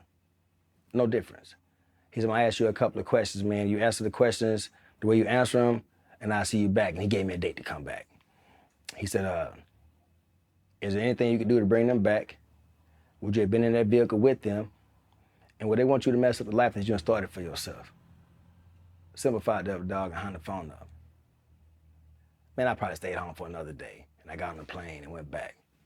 And at my funeral, at my brother's funeral, man, this same Lance Corporal Romero, I'm pretty sure the company helped out, but this man sent me home on his own dime, like my team leader. He's, man, bump all the Marine Corps shit, like my brother's going through something. He sent me home on his own dime. He made sure that the bouquet of flowers to both of my brother's funerals. And when I came back, nobody said anything to me. Like really, if you think about it, I get what I got going on, what I got going on. But it's still a dirtbag move to go UA. That's how the Marines treat you sometimes. Nobody said anything to me, dog. Man, I became like a freaking little chihuahua walking around the side of the freaking big pit bull, bro. You could not freaking fuck with my team leader, bro. Everything was different. Like, this dude could have been walking on water for me, man. And I remember he was a staff sergeant. I was talking to him one day, and we was on third deck cleaning weapons. And that's my team leader. He done got promoted to corporal. I got married to us promoted to Lance Corporal. One of the Marines I checked in with, Private Jones. Going through, he had one of them jacked up lives, man. Yeah, mom was a prostitute and sister was all strung out on drugs and stuff. Had a crazy life. And I was like his brother. Like Johnny Jones, Hispanic Cap, San Antonio, me, like we was brothers. He was kind of just going through it. And we went on a SOCX or whatever on the Kearsarge. And he was working out, trying to get in shape. He got that, he got that burrito body. And we've been going hard. We had this cross-trade Marine. He was a sergeant from the Army, came over. He yoked in real good shape, but he was a bully too, though. And he'll let you know. He'll let you know I'm from the Army, and you guys in the Marines, and I'm a Marine too, and he would talk crazy to you. And he was always on Jones behind. So we had a 96 one time, and I was getting ready to go to D.C. as Jones. I said, hey, man, what you gonna get on, man? While I go, he said, no, man, I'll find something. I said, you don't wanna roll with me? He said, no. So I go to D.C., man, hung out with this chick at Howard Dorm, had a good time, came back, and I come back and my room is locked. And he's sitting in front of the TV, he's sitting in front of the TV just like we are right now, and he's watching Fight Club. I'm like, knocking on the window, I'm like, Jones, open the door. What's up, what you doing? He's nothing, man, I'm gonna finish this bottle of Bacardi, finish watching Fight Club, and I'm gonna kill myself. So go fuck yourself. I said, what? I run downstairs to tell Romero, I said, man, Jones talking about he gonna hurt himself. He was like, are you serious? Yes, Corporal. He said he gonna hurt himself. I'm not a yes, Lance Corporal, he gonna hurt himself. So I run back up there, and I always leave the window unlocked. So left the window unlocked, break in, and he done already went into the head and locked the door. And so Sergeant Smith comes up with his E-tool, his little Leatherman, and I'm still talking to Jones. I'm like, hey, Jones, trying to keep him alive and keep him talking and stuff. He done ingested whatever sleeping pills he had, and he tried to hang himself from the shower rod. Back in the day, the shower rods were bolted into the bulkhead. So he tried to hang himself from the shower rod with some 550 cord. But his fat ass was too fat. So the shower rod broke, and he came down. We drug him out to the common area where the bunk beds was. He wasn't ginormously fat, but he's my brother. I always gave him shit. But drug him out to where the bunk beds was. Like, man, I just lost my brothers, man. I don't want to experience this shit with you now. And he wakes up, and now I'm standing outside of our room. And, you got the balcony, and I'm just kind of standing on the left side of the hatchway. And I hear this rumble. No, motherfuckers, I'm supposed to be dead. And now Jones is strong. He get up, he flirts. He flung Sergeant Smith ass across the damn room, and he ran and tried to swan dive off the third deck. And I grabbed this motherfucker by the back of his camis, and me and Sergeant Smith holding on to this motherfucker, like, what the fuck is going on with you? And he looking back, Daddy, that was a good catch. That was a good catch. I'm like, bitch, what the fuck is going on with you? And so we finally pull him up. I'm sorry, I missed the part. When he was on the floor, laying down, I took my ink stick and I jammed it in the back of his throat. And he threw up all of the cough medicine and stuff. And then I stood outside because I was crying then. Then that's when he get up and do all the rumbling and stuff, and he tried to take the swan dive. We pull him up, and my first one said, hey, McDade, that's your brother, man. Go to the hospital with him. My first on Williams, I wish I knew his first name. That man was the father that a lot of us never had, man. But I go to the hospital with Jones, and Jones' stupid ass like, hey, man, I'm glad you called me, man. I don't want to die. I don't want to die. But hey, man, you gonna get a fucking award and shit, bro. Like, I was like, the fuck is going on with you? We in the hospital, we flirting with the nurses and stuff on Lejeune, and but yeah, man, I was with Bravo Company 1-8, man, from April 22nd, 2000 until April 4th, 2006. Wow. Same company, same platoon. All we did was switch barracks. You know, had a great time there. Did that first deployment. That first deployment was just like a little booze cruise. I went to so many places, and no disrespect to my wife, I had so much good times with a whole bunch of exotic women all around the place. And my second deployment was meant to be the same thing, but obviously, you know, 9/11 took off. And 9/11 happened, I was in the field. Bro, when I talk about being ignorant, I didn't know anything about Twin Towers. I didn't know anything about none of that. And I was a shit hot NCO. And we just got this gunnery sergeant came to the unit, and everybody's talking, hey man, you need fucking McDade. McDade is good to go. He's just a fucking boot corporal. I'm sure it's something he don't know. I figure it out. And the gunnery sergeant the whole time, he was real good to me, but he was always looking for that thing I didn't know. I had to call in something on the radio, and instead of me saying India, I said igloo. Igloo? We fucking Eskimos? And he started fucking me up in the field. And as he's wearing me out in the field, it comes over the radio about 9/11. And I don't know what's going on, but I just know it's bad, man. And Gunnery Sergeant Weiss like, this shit can't be fucking real. This not happening. I said, what's going on, Gunnery Sergeant? He said, if what they talking about is true, we're going to fucking war. And we come over there, we have this formation, and our first sergeant tell us everything that's going on. And obviously it's 2001. March 5th, 2003. Before March 5th, 2003, maybe earlier that year, I went to the rifle range, got called and stuff. And me and my wife at the time, my girlfriend at the time, I knew we was going to combat. They told us it was a strong chance we were gonna go to combat. I know who I am, and I knew who my family was. I only have a mother, a brother, and a sister. You know, my dad got killed by the police when I was 11 years old. And so I asked her, I said, man, you've been the most loyal person in my life. You never lied to me. I could trust you. You're going to deployment, man. I think we ought to get married. And she was like, if you want to get married, we'll get married. And we got married. I wanted a son. God blessed me with a son, however long that was. And then March 5th, 2003, my son was born. I was able to cut the umbilical cord. You know, I fed him a bottle. I changed the diaper. And 14-17, that afternoon, I went to deploy to Iraq for the first time. And it was like, I don't know why I keep on coming with these Denzel movies, but I was like John Q in the hospital. They were talking about, hey, McDade, we gotta go, you're gonna miss the movement. Fuck that movement. I'm gonna see my son born, I'm gonna feed him, I'm gonna change his diaper. You motherfuckers, you can figure that out. You can fly me where you can fly me to, but hey, Staff Sergeant, you see anybody up here, I'm gonna stitch their ass up. And my first son was telling Staff Sergeant Perry to figure it out.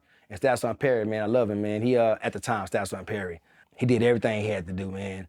Figured it out, and got me on the plane in Suda Bay, and I just met him out there with a mail worker. It was a mute for us. Yeah, met them in Suda Bay, and he's like, hey man, how was it? Everybody put their arms around me because I got my son. Then we fly from, we was on Nashville. We fly from Nashville, and we go to Mosul, Iraq. And we occupy this airfield, and we do that whole thing, secure the airfield for a minute. I think we was out there for about a month. And we went to this Bath Party House, and we secured the Bath Party House. And I'm a corporal at the time. I don't really know exactly what the mission is, but I know we're out there. I know what I'm training my machine guns to do. And it get real violent, man. These people start throwing big ass rocks and boulders and stuff at us, and we're trying to show force and not get violent. But then our gunner came through the city. He's on the freaking Humvee, and he racked back with that 50 and started hitting the building, and it was game on. And we was on these people's head, pop, pop, pop, pop, pop, pop, defending ourselves or whatever, and it got quiet. And then we're still in the Bath Party House, and these people, I don't know if they were surgeons or locals or whatever, they were breaking into a bank. And now they started to do like real kind of tactics. Not really actual professional military tactics, but just civilians getting together like, no, we're gonna fight too.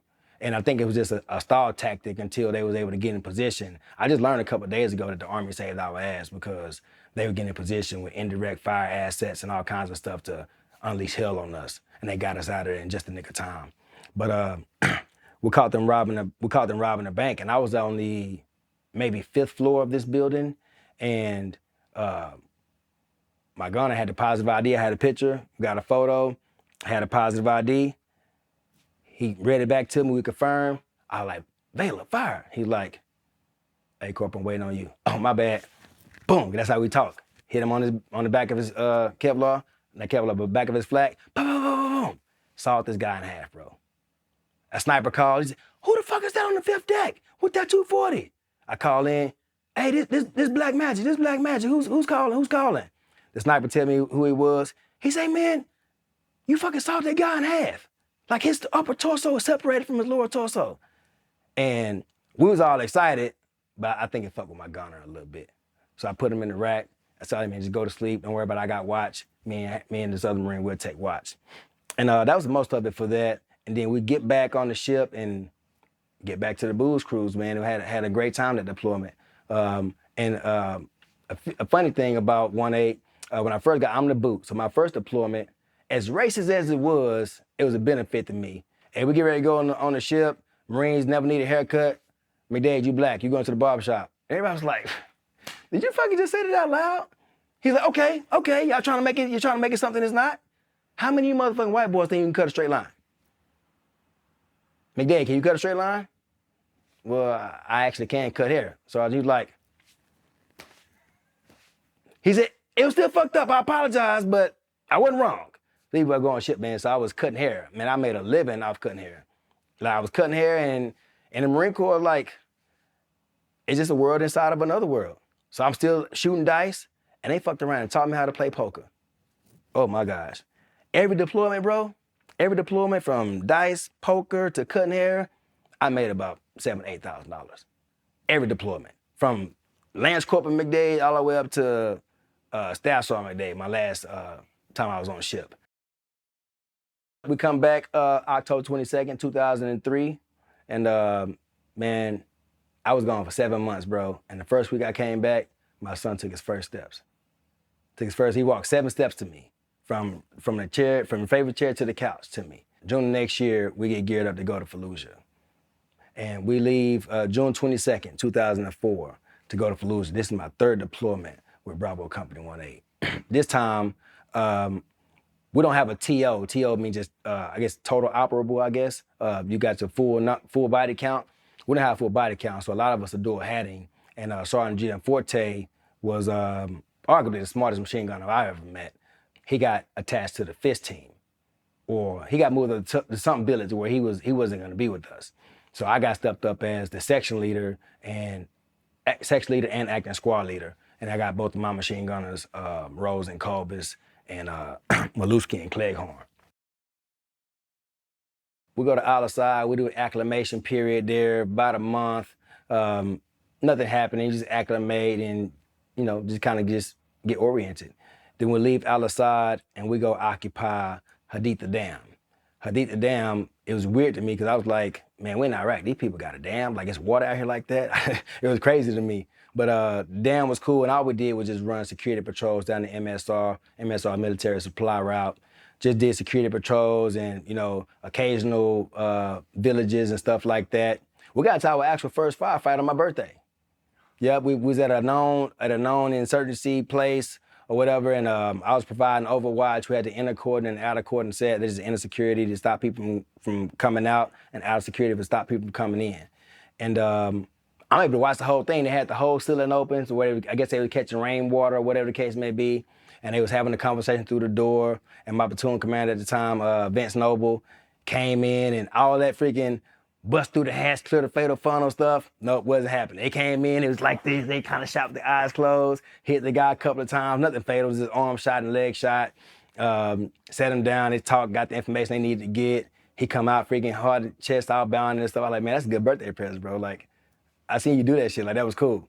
Yeah, and then after that, man, we learned that they were using the the scrap metal and the shrapnel and stuff from this ammo supply point that they call ASP Wolf. So we stayed at Haditha Dam for a little while, and then we left Haditha Dam and went to go occupy ASP Wolf. And we basically turned it into a little village, man. General Kelly, shout out to him. General Kelly was the 5th Secretary of the Homeland Security, and one of my Marines at the time was Robert Kelly, which was his son. He was one of my Marines. He came out there and made sure we had like a good facility to live in and stuff. So we had, man, little generators and stuff going. We had our own little hooches and everything, and we still just ran security patrols and stuff down the MSR. Sometimes we set up vehicle checkpoints and stuff to search vehicles and everything and make sure nobody was doing IEDs and that whole thing. Then we get the call that we're going to Camp Fallujah. We was at ASP Wolf. And I didn't allow the Marines to talk about going to get some, kill the bad guy. I hated all that stuff, man. I know what comes with combat, you know? It ain't just us going out there and just shooting crabs in the bucket. You know, these people gonna shoot back. And there's one particular time, man, and this story got some significance to it. Marines was on a rah-rah bullshit. We're gonna go fuck these guys up, whatever. And I'm go on quarry duty. And one of my favorite Marines, man, this guy was a stud NCO. He hard as woodpecker lips, man. Nathan Anderson. He like, man, sorry, my dad acting like a little bitch. And I heard it. I said, Anthony, hey, Anderson, let's go outside, bro. So we get ready to go outside. We go outside and we're talking. I said, man, I'm not about to fight you. I said, do you really think that we're gonna go over here and it's gonna be this easy and all of us coming home? All of us not coming home. So I don't wanna hear that shit because all of us are not coming home. It ain't no fun when the rabbit got the gun, dog. So I don't want to talk about that because the same person who's talking that may not be here. So you don't ever get a chance to disrespect me or refer to me in that kind of way at all. I'm gonna beat your ass, and you know I will. He said, sorry, McDade, I ain't mean nothing about that, man. He says, it just messed with the morale. I said, let's get the morale about going home then. Not about hurting nobody. Let's make the morale about going home. And then that's the last real conversation he and I had. I want to go back to something that impacted me in 1-8, which was Nicholas Pascuzzi. After Romero wasn't my squad leader anymore, Pascuzzi became my squad leader when I was still a Lance Corporal, and he wanted me to become a meritorious corporal because I was doing my thing. And my gunner sergeant, which was my section at the time, he thought I was too young. He like, yeah, McDade, he's good to go, but he's too young to be an NCO. And long and short of it, I remember my corporal talking to the gunner sergeant. He said, you know what, gunner sergeant? Fuck that and fuck you. If you don't know how to do your job, give me your chevrons. I'll do your fucking job. My Marine is the best Marine for the fucking job, and you tell him he's too young to fucking do the job. How young do you have to be to go lead somebody in combat? How young do you have to be to take a fucking life? And he went off on his gunnery sergeant. And I'm outside the hatch like, oh shit, we're gonna get in trouble. And my first one comes in, and what blows my mind is he kicks the gunnery sergeant out and talks to the corporal. And all I know is the corporal came out of there, he locked my freaking body. He said, you better always fucking put it on the line for your fucking Marines. It ain't about you. I don't give a fuck about your rank. I don't give a fuck about your family eating. Your Marines get every fucking thing you got. Number one, you understand that? Yes, corporal, and I never lost that. Never lost sight of that. But yeah, that's the last real conversation I had with Anderson besides training. So we moved from ASP Wolf and we go to Camp Fallujah, ITC, Iraqi Training Center. They got like these little small huts, little Iraqi huts or whatever that we're staying in, and we keep treating them like squad bays. We have some good times. We got some football tournaments going on, a little wiffle ball, and you know the main side or Army Chow, whatever you call it, it was pretty good to go.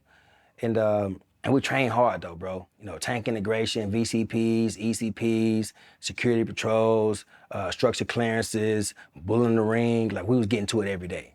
Every day. Wasn't even had our spades games. You know, that's part of the training too. Spades, little poker tournaments, whatever. We did our thing. And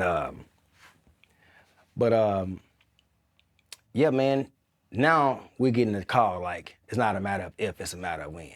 And this entire time we've been there, we've been receiving the indirect fire and all that stuff from, you know, the Iraqis. But we've been shaping the city, meaning that we've been having artillery and indirect assets fire on-call targets for a matter of weeks. And that already given a command to the city, you know, if you don't want to be considered a combatant, then basically I advise you to leave.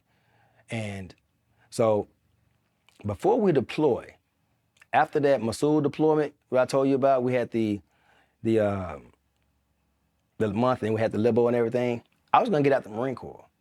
All my people, all my peers, they all got out the Marine Corps. And when I came back, because I was supposed to have a surgery on my right ankle.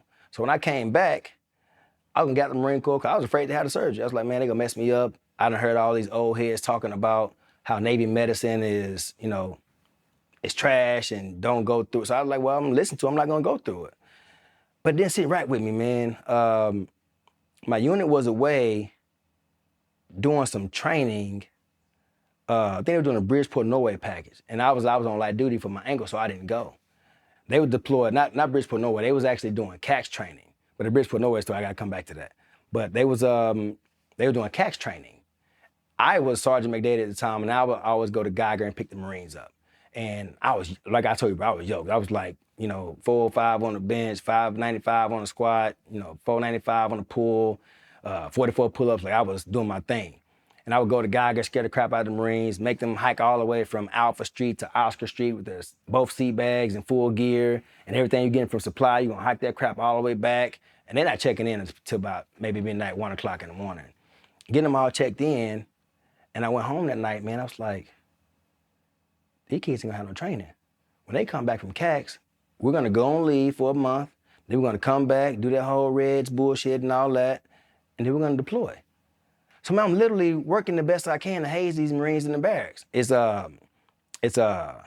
Castellucci, Cleghorn, Coppock, Coda. These are Marines. And I'm doing the best I can to get these Marines squared away, getting them ready for what we're about to go through. But nobody want to give me weapons. Nobody wants to get us to a range. We can't join other units to train with them because we got 2 units deployed forward at the time. Broomsticks and pizza boxes ain't really working anymore. And they sit right on me. So I run to the battalion aid station and talk to our medical doctor. I told him, hey man, I need you to sign off on this medical record so I can go on this deployment. He said, McDade, I can't do that. I said, I'm not on no bed board or nothing, I'm just on light duty. He said, yeah, but you're on light duty, you need to have a surgery and you won't even go to the appointment. I said, man, but I did this whole thing for 4 years already. Just let me extend and go on this deployment with them. We got guys that not gonna have no training, they need me. He said, I'm not gonna let you go on this deployment if you don't pray with me. Okay, shit, who we praying to? And we dropped down and we prayed. And when my unit got back, they set up a defense at the basketball court at Area 2 gym. So I run over there to them when they get back and say, yeah, I'm gonna deploy with y'all. And Giaforte was like, man, don't fuck around. I said, no, I said I'm gonna deploy with y'all. And they made everything perfect. Like I was able to take over the section and Giaforte was able to go do all of the smart guy stuff. Man, we was doing a briefing. And I felt honored being in this briefing because there was full bird colonels and lieutenant colonels and all these sergeants majors and master guns and like the big dogs in here. We having a big boy conversation. Main side Lejeune, Area 2 gym. We still on the main side. We haven't left yet. And in this briefing, they were talking about the markings that the Iraqi Special Forces was gonna have. I don't remember this gentleman's rank, but he said that Iraqi Special Forces are gonna have a white bandana on their right arm and a red bandana on their left leg. Again, I'm looking around and everybody's nodding their heads like, this is cool, good idea. I stand up. Hey, good afternoon, gentlemen. Sergeant McDade, Bravo Company 18 Kill. Hey, what you got, motivator? Can we spend a little bread and get them some old school camis or something? I mean, I played cops and robbers and I cheated all the time. Hey, Devil Dog, don't wait up everything. Go out there and get the job done, hoorah. Hoorah, sir. I look at staffs on, look at my took, man, hey man, we're good. But we'll figure it out. We're on Iraqi training, with the Iraqi Training Center. During this one period, we're doing tank integration training. You put 4 infantrymen at the 4 corners of the tank, to try to protect the tank. But I already know that Iraqis are motivated by, man, if I blow up a tank, I'm gonna get these cool points. Although they're stupid, most of them was out there shooting the AKs thinking that if you put the selector lever on 500, it's gonna make the bullet go harder. I literally had a Terp tell me that. In my mind, I was like, hey man, well, what happens when they attempt to blow up the tank and we get injured? What's the reaction plan to get us to safety? At the time, Gunner Son Brown, small white dude, West Virginia, man, this dude is tough as nails. And he picked the biggest Marine we got up, Goggin. Goggin looks like a tactical trash bag. Goggin is a big boy, but he would get on your behind with these tactics. But he picked him up. You gotta pick him up and get him out of the kill zone. It was impressive. It was impressive. It took you about 3 seconds to get them up, but it was impressive. In my mind, I automatically made my mind, I'm right there. I said, man, if that shit ever happened to me, I'm taking all that shit off. I'm taking all that shit off. And so now we get the briefing. We're getting ready to go to Fallujah. And we're getting the Frago and all that stuff. And my mind, man, I can't even pay attention, bro. Like, man, this shit's not really happening. It's not a fear thing. It's not a sad thing. It's like a, man, please don't. Like, I don't want to do this. November hits, and we sit outside the city of Fallujah. And it's this open desert. You know, Fallujah is about 55 miles west of Baghdad. It's open desert. There's a train station in the distance at about 10 or 11 o'clock. If a clock is due north, 12 is due north, at about 10 o'clock, we see a train station about, a couple miles away. And we was far enough outside of the city to be in a safe zone from their indirect fire assets, but we were close enough to where I was able to depict, the different buildings, see the stray animals walking around, see the loose trash blowing through the city. And believe it or not, man, Fallujah was actually like, it looked like it was an own city. It looks like a small California type, got the little stucco, got nice buildings and stuff. And in the distance, you would hear that them using their mosque to communicate with the locals, kill the Americans. I don't know all the stuff they were saying. I didn't pay attention to a lot of that stuff, but kill the Americans, whatever we was over there doing, they transmitting their messages and stuff. And I'm just taking it all in, man, looking around at the Marines and stuff. And it was just like this calmness over us, bro. Like nobody wasn't really antsy. Nobody wasn't really really thinking about the fight. We were kind of just chilling, just being there in the moment with each other. And it was in me. I'm a Papa Bear, bro. I'm a big bro. That's my thing. I want to go around and check on people. So I'm like, nah, I'm not gonna shake the tree. Then we get broken down to our sticks and we're gonna ride in tracks. This is my first time ever riding in a track. And I'm glad it was my first time and my last time because I would never want to do that again. But riding in a track is like freaking being stuffed in being a sardine in a can of sardines, like being shaken up like Forrest Gump shrimp boat or something, bro. It was crazy. And they pack us all in there and I got the butt stock and stuff all stuck in my ribs and stuff. And we're waiting for the H hour, just when the sun goes down. So we load up, the sun goes down. Once the sun breaks the crest, we go. And this freaking track is going over these sand dunes. Like I said, like Forrest Gump shrimp boat, man.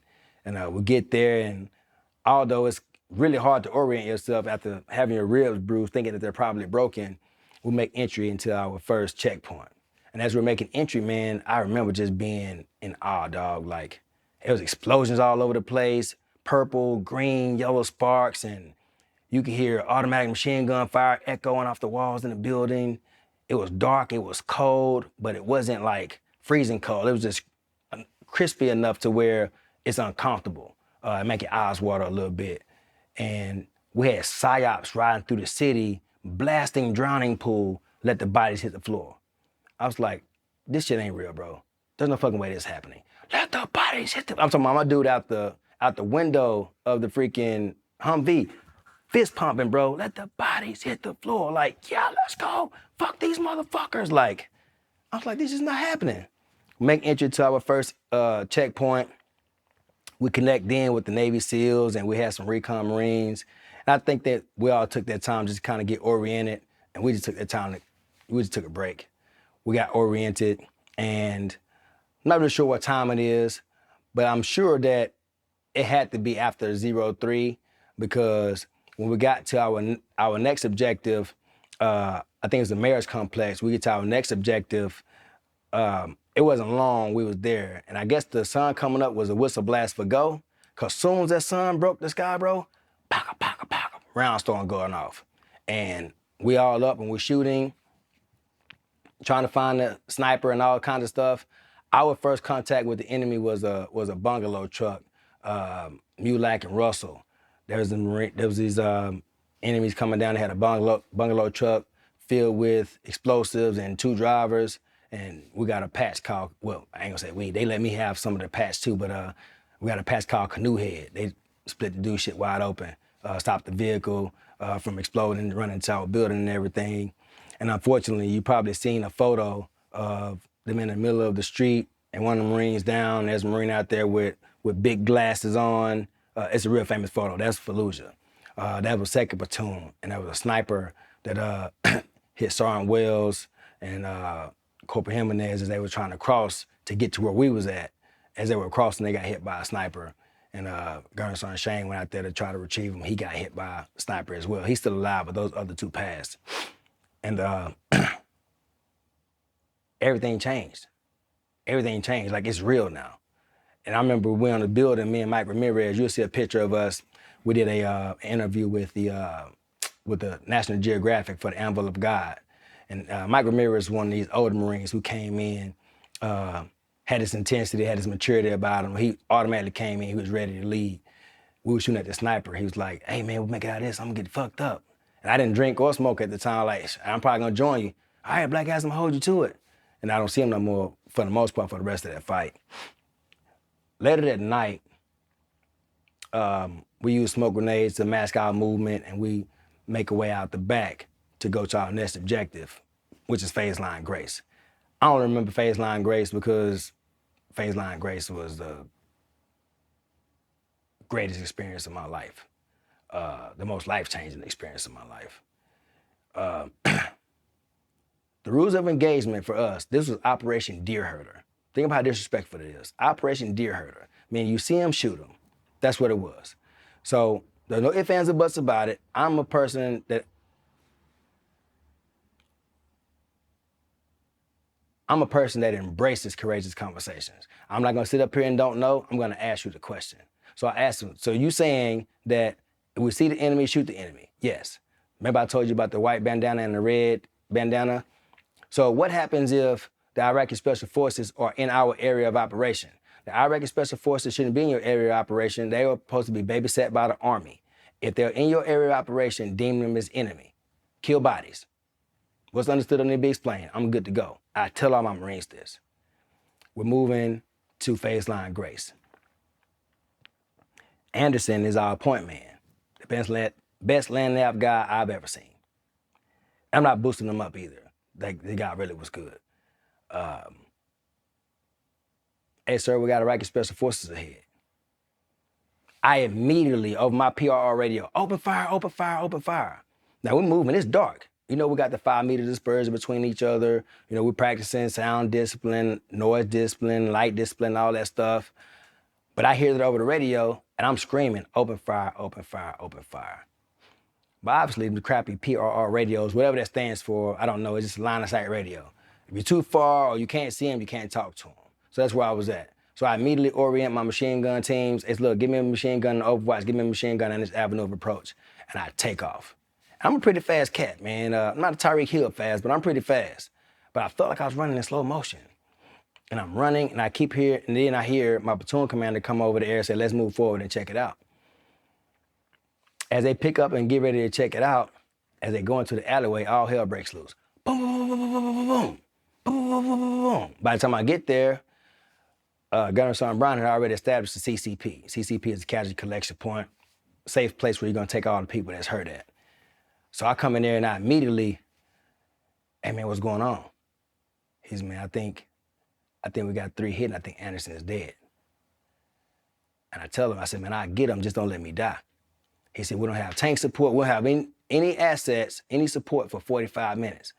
You can't get hit. I got him, Sergeant. I'm at mine up already. I take all this shit off. And my nervous thing, all my Marines tell you, and you know that he nervous or he getting ready to do something crazy when he drop down and do them push-ups. For the story, I'm gonna say I did 20. I don't know how many I did, but I dropped down, knocked out these push-ups, and I take off across the alleyway.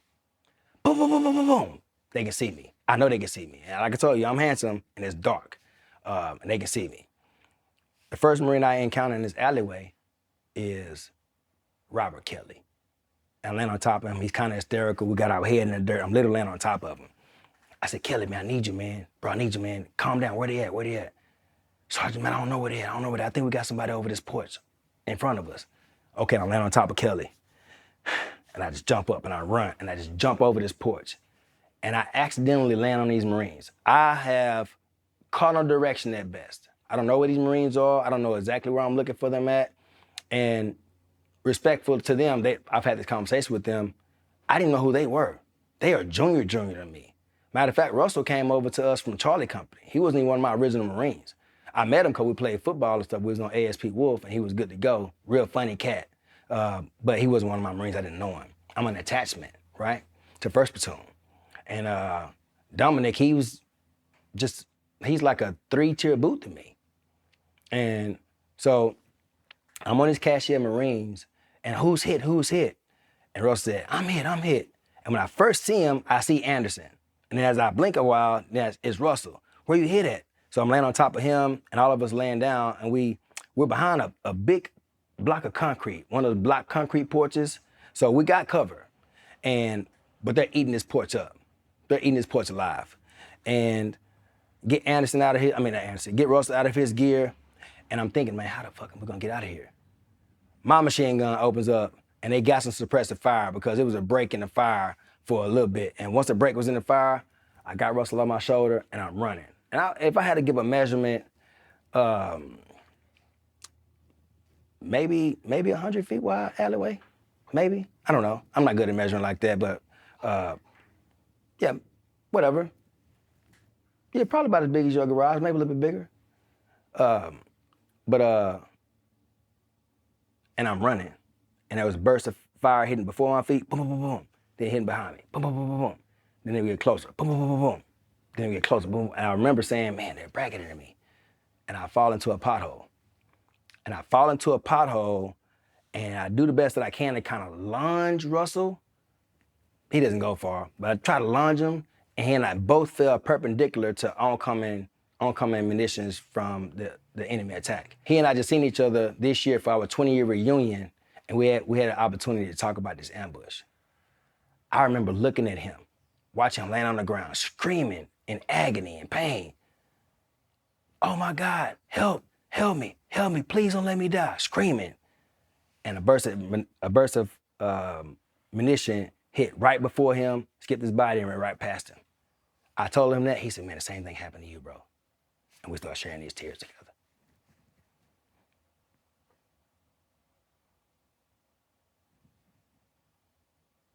Yeah.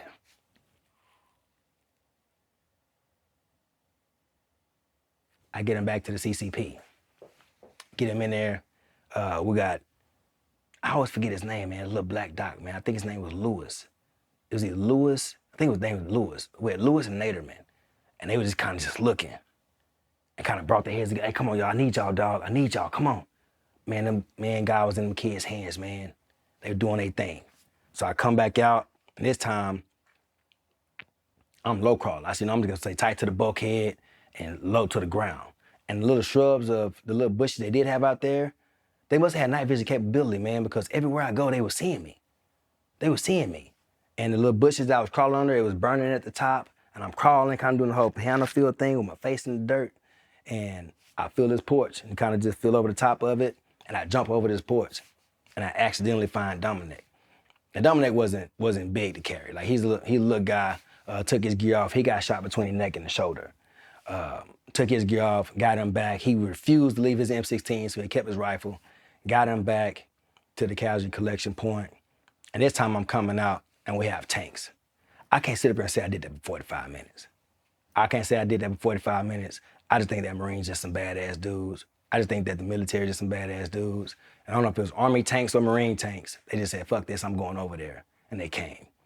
Now, doing the tank integration training, I learned about the phone that's on the back of the tank, but I forgot about the exhaust because either the exhaust is hot or these bullets is hot. So I grabbed the freaking phone and by accident grabbed the exhaust. I'm like, fuck, I'm just gonna stay here and fucking just be as close as I can to it. And I couldn't orient them. I just gave them the cardinal direction as to where the enemy was at, and they found them. And I'm not paying attention. I'm just standing to the tank to not get shot. And as I remember this blood running down my hand, the tank goes off, boom, and I'm dazed. Lights go out, ears ringing, I don't know what the hell is going on, and then it goes off again, boom, and now I'm just on the deck. And then when I come to, I get up and I'm walking, and the Marine I get a chance to go see here on the 3rd, Staff Sergeant Knauf, he was a camera guy at the time. We got Anderson's body. That's what I remember. But they all told me they remember me getting Anderson. And I was blacked out for all that part, man. I don't remember seeing my man's body, bro. That fucked with me for a long time. I don't remember seeing his body. They told me I picked up his gear. I wouldn't let nobody do anything. I don't remember it. I think just one of the mechanisms, like your body just has like, hey man, shut this off, you gotta keep fighting. And the hardest part about that fight, bro, was the Marines crying now. They're crying now. Oh my gosh, Anderson. Oh my gosh, Russell. Oh my gosh, Dominance. Right? I don't want these tears to fall, so I'm gonna wipe them off. I got some. No, you straight. Paper if you need it right there. Oh, you good. I don't know how my first sergeant, my company commander got to where we were at, but it got to where we were at, and I gotta get the Marines together. Hey, y'all, fuck that, let's go. This shit can't stop like this. We still got a fight to go. Let's go, we still got to fight, let's go. And get everybody up, and we move to our next checkpoint. Get to our next checkpoint, man. It's a simple, we just here holding the ground till the sun come up, bro. And the building we were supposed to occupy was blown to shit. It was blown to shit. This is one of the things I hate about the Marine Corps, bro. Like, why do we gotta be so fucking stickler to stupid ass rules? It's understanding the intent of the order, not following the fucking order to the periods. But we gotta take this building. And I'm against it. Like, it's stupid. Let's just take this house. But, you know, one of my motivated fire teams in First Platoon, Jacob Knopfler, he's like, man, don't worry about Day-Day, fuck it, we got it. And Knopfler, he get his Marines, hey, y'all come on, let's go. As they going into this building with night vision capability, why you gonna try to wear night vision goggles over blown up rubble and glass and rocks? You can't move stealthy over that shit, and it creates a depth perception. I'm going against that and everything, but my chain of command is like, no, we're doing that. And I was like, hey, don't worry about that, we got it. And he going in there, hey, stop making all that. That's all I remember hearing. And 2 explosions go off, boom, boom. Next thing you know, Knox land on the ground and his whole mandible is blown off. His mandible is blown off, and you got the other 2 Marines coming out there who took a brunt of the shrapnel too. I think it was Hugo and Nolan, took a brunt of the shrapnel. So now I come in, as I'm going in, I hear him, go white light, go white light. Well, ain't that what the fuck I was saying at first? But as I come in white light, shooting, I see 2 enemy jump in a hole in the ground and run under the city. And then guess what we do? We take the house I said we should have took. We take the house I said we should have took. I got a lot of problems with this fight, man, because some of it didn't have to be that hard. And I just wish that rank and pride wasn't a thing. I just think the things we experienced, besides it being part of God's plan, you know, we had a choice in it, man. We didn't make the right choices. On something, this is my opinion. But we take this building, man, and we stay there till the sun come up. We do what we're supposed to do. With no enemy activity there, we move to our next checkpoint. We occupy this school. And the school was running patrols out of this school. Fallujah was considered the bloodiest battle since Way City, Vietnam. And we literally did a house-to-house, street-to-street campaign in Fallujah. So we running security patrols, sector clearance patrols out of this school. And we don't really find anything. You know, we really started to make that transition, started letting people come back into the city. Every now and again, we found somebody who probably caught a bullet wound or whatever. I remember there's a picture with me, Gunner Son Brown, and I don't know the other 2 Marines, but I'm sitting outside, I'm looking at him, and I got my finger straight out the trigger. He's actually telling me what our patrol route and stuff is gonna be, what sector we're gonna clear. And in that same photo, we see these 2 guys got their arms around another guy carrying him, because he got a leg injury. So Gunner Son Brown said, let's go check this out. So we go over there, we go check it out. He said, Daddy, I ain't the brightest crayon in the box. You know how they country folks, I ain't the brightest crayon in the box or the sharpest tool in the tool shed, but don't that look like a fucking gunshot wound? I like Gunner Sergeant. Yeah, looks like a gunshot wound to me. He's like, you gotta be sure. You gotta inspect what you expect, because I expect that to be a gunshot wound will look like this. So he take his thumb, he stick his thumb in it. He said, I don't know, Day. I was like, let me see. I stick my thumb in it. Oh yeah, look like a gunshot wound to me. I felt something in there that wasn't bone. That's calf muscle. So it shouldn't be feeling nothing hard up in there. We start talking to them. We flex a cuff them, take them back to the school and put them in our little detainee camp that we had. And then we finish our patrols. Over the course, man, we Bravo Company is the only unit that went from the top of the city to the bottom of the city, and no shots at the Army, but maybe they got the bad word, or maybe we was moving too fast, or they was moving too slow. But they was supposed to cover the ground and secure it as we cleared it. But as we coming back through the city, it wasn't clear because they were moving too slow. So we had to go to the bottom of the city and then clear the city back up to get to the school that we was occupying to do the security patrols and stuff at. So we fought motherfuckers in and on the way back. People that we thought we got past already. Then we get to the school and run these patrols. And you know how it is, man. It's a hard thing being disciplined. It's a hard thing being consistent. Like, how you do anything is how you do everything. You gotta do everything the same way every time. Even perfect people can't do that the way that we had to do it. And, you know, there's one morning, when now we're letting the people back into the city, and I remember, man, this guy sitting in his like little lawn chair, American, good to go, good to go. We know how it is, man. General Mad Dog Mattis, he ain't no better friend, no worse enemy. So we walk around our finger straight out the trigger till we're ready to fire. And, you know, we get ahead and not acknowledge them, but, you know, we're gonna show that presence, show that force. And, man, you know, I'm honest enough to say, Marines ain't got violence action no more. You know how it is, you kick that door in, boom, fade up on you either go button hook or you gonna cross. You gonna figure out something, but you gonna clear this, keep this open. You know, you ain't found nothing in days. You come from highly intense combat to where it's like, now you're just kicking in doors and taking blankets and finding other little lamps and stuff you can try to make yourself comfortable with. It becomes more of a scavenger hunt versus looking for the bad guy, you know? And there's one particular morning, they kick in the door and the guy comes out of the back, and I don't know what happened before I got there, but I hear the gunshots. So again, here I go again, put my machine guns in a position, and I come up to this house. As I come up to this house, may rest in peace, DeMarcus Brown is coming out of this house. And I'm thinking that he's awake. My man, he's walking dead. He's walking dead. He done took the brunt of some AK fire. And so I get him over there to the corpsman where they was at, and I go in, and me and Corporal Goss, we get ready to make entry on this house. Instead of us going through the front door, we come in to the building, to the house next to that one. We clear that one. And we're thinking that maybe we'll be able to jump from the roof to this one and clear it from the top down and flush the guy out.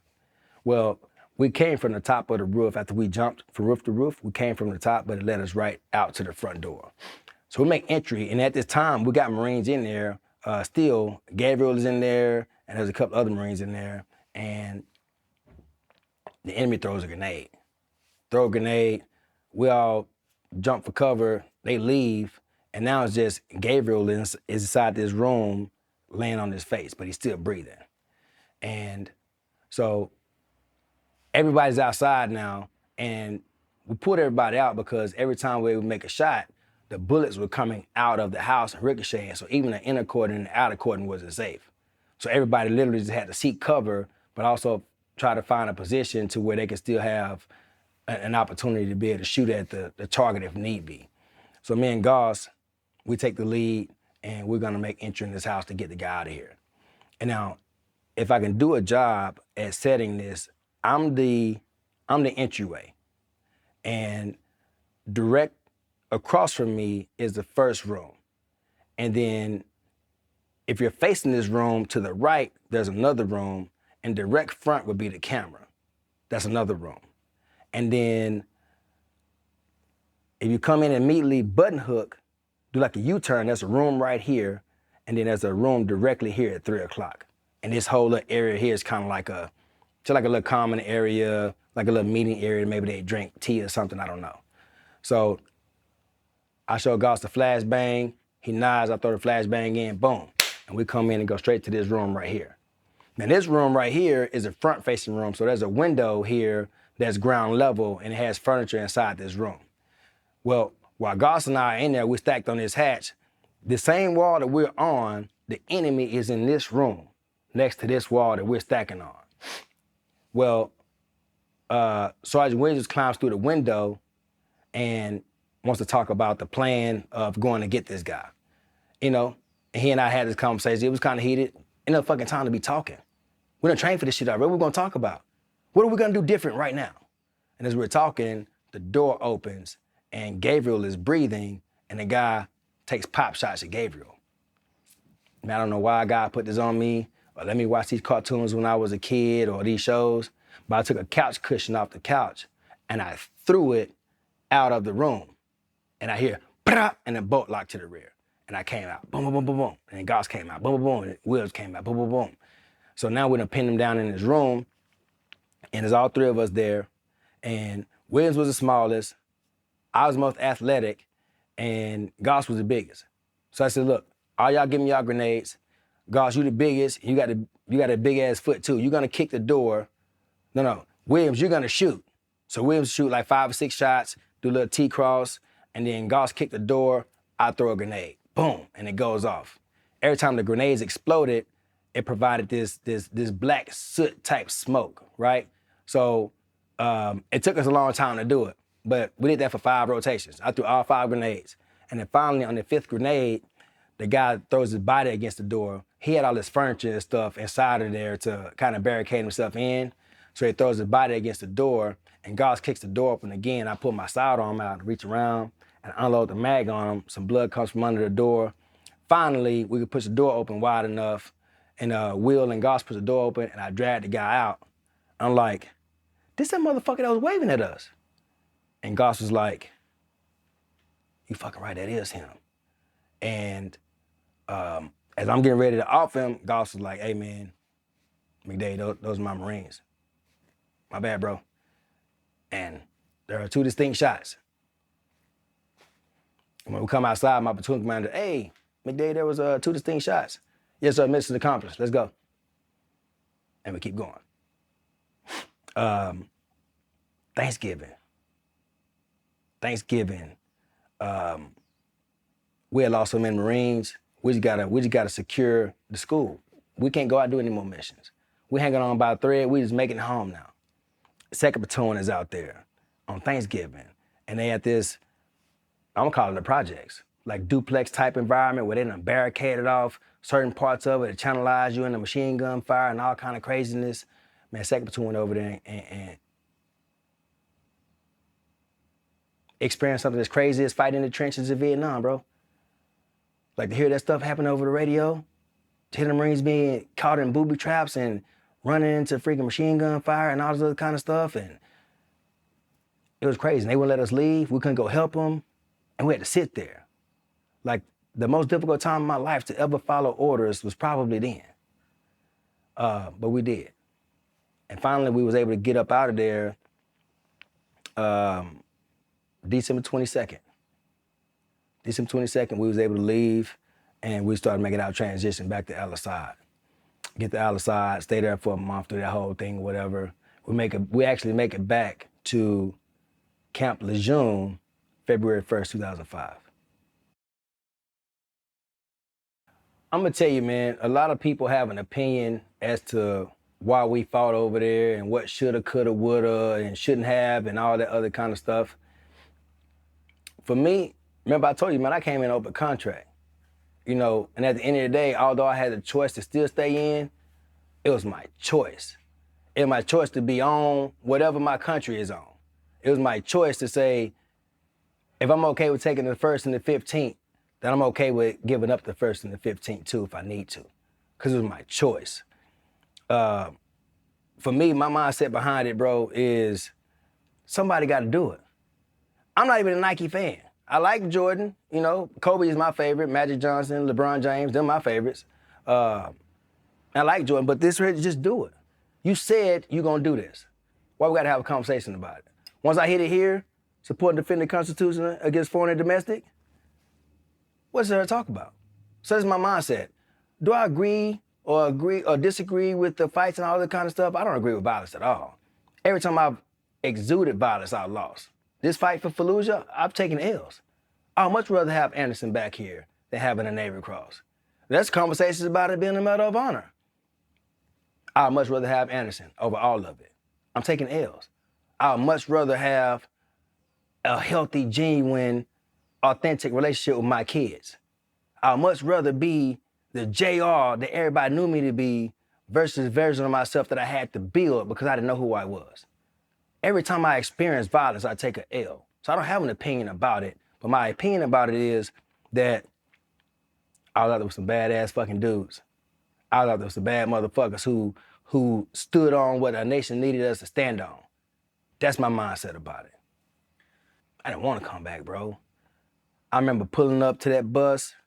I want to say shout out to Miss Nahar for standing tall, man. I remember getting back on that bus and two of my Marines, Billy Ott and Nahar. We was on that bus and he was like, hey man, McDade, can we talk to you? I was that guy, bro. Everybody loved Day, man. I was just a real ass dude. I didn't give a damn about a whole bunch of stuff. You're gonna look good in your uniform. You're gonna PT good. You're gonna know your weapon system. You're gonna take care of each other. That's all I cared about. All the rest of that shit, I'll take it for y'all. Hey man, what if we don't wanna see our wives? What if we don't wanna be here? I'm gonna say join the club and follow my lead because I don't wanna be here either. I don't wanna see my wife either. I wanna get back on the plane and go back. But we got a responsibility. And we'll get off this bus, meet our families, and we fake it the best way we can, but we all just don't feel right, man. Just don't feel right. I'm writing a book, man, called Real Shit.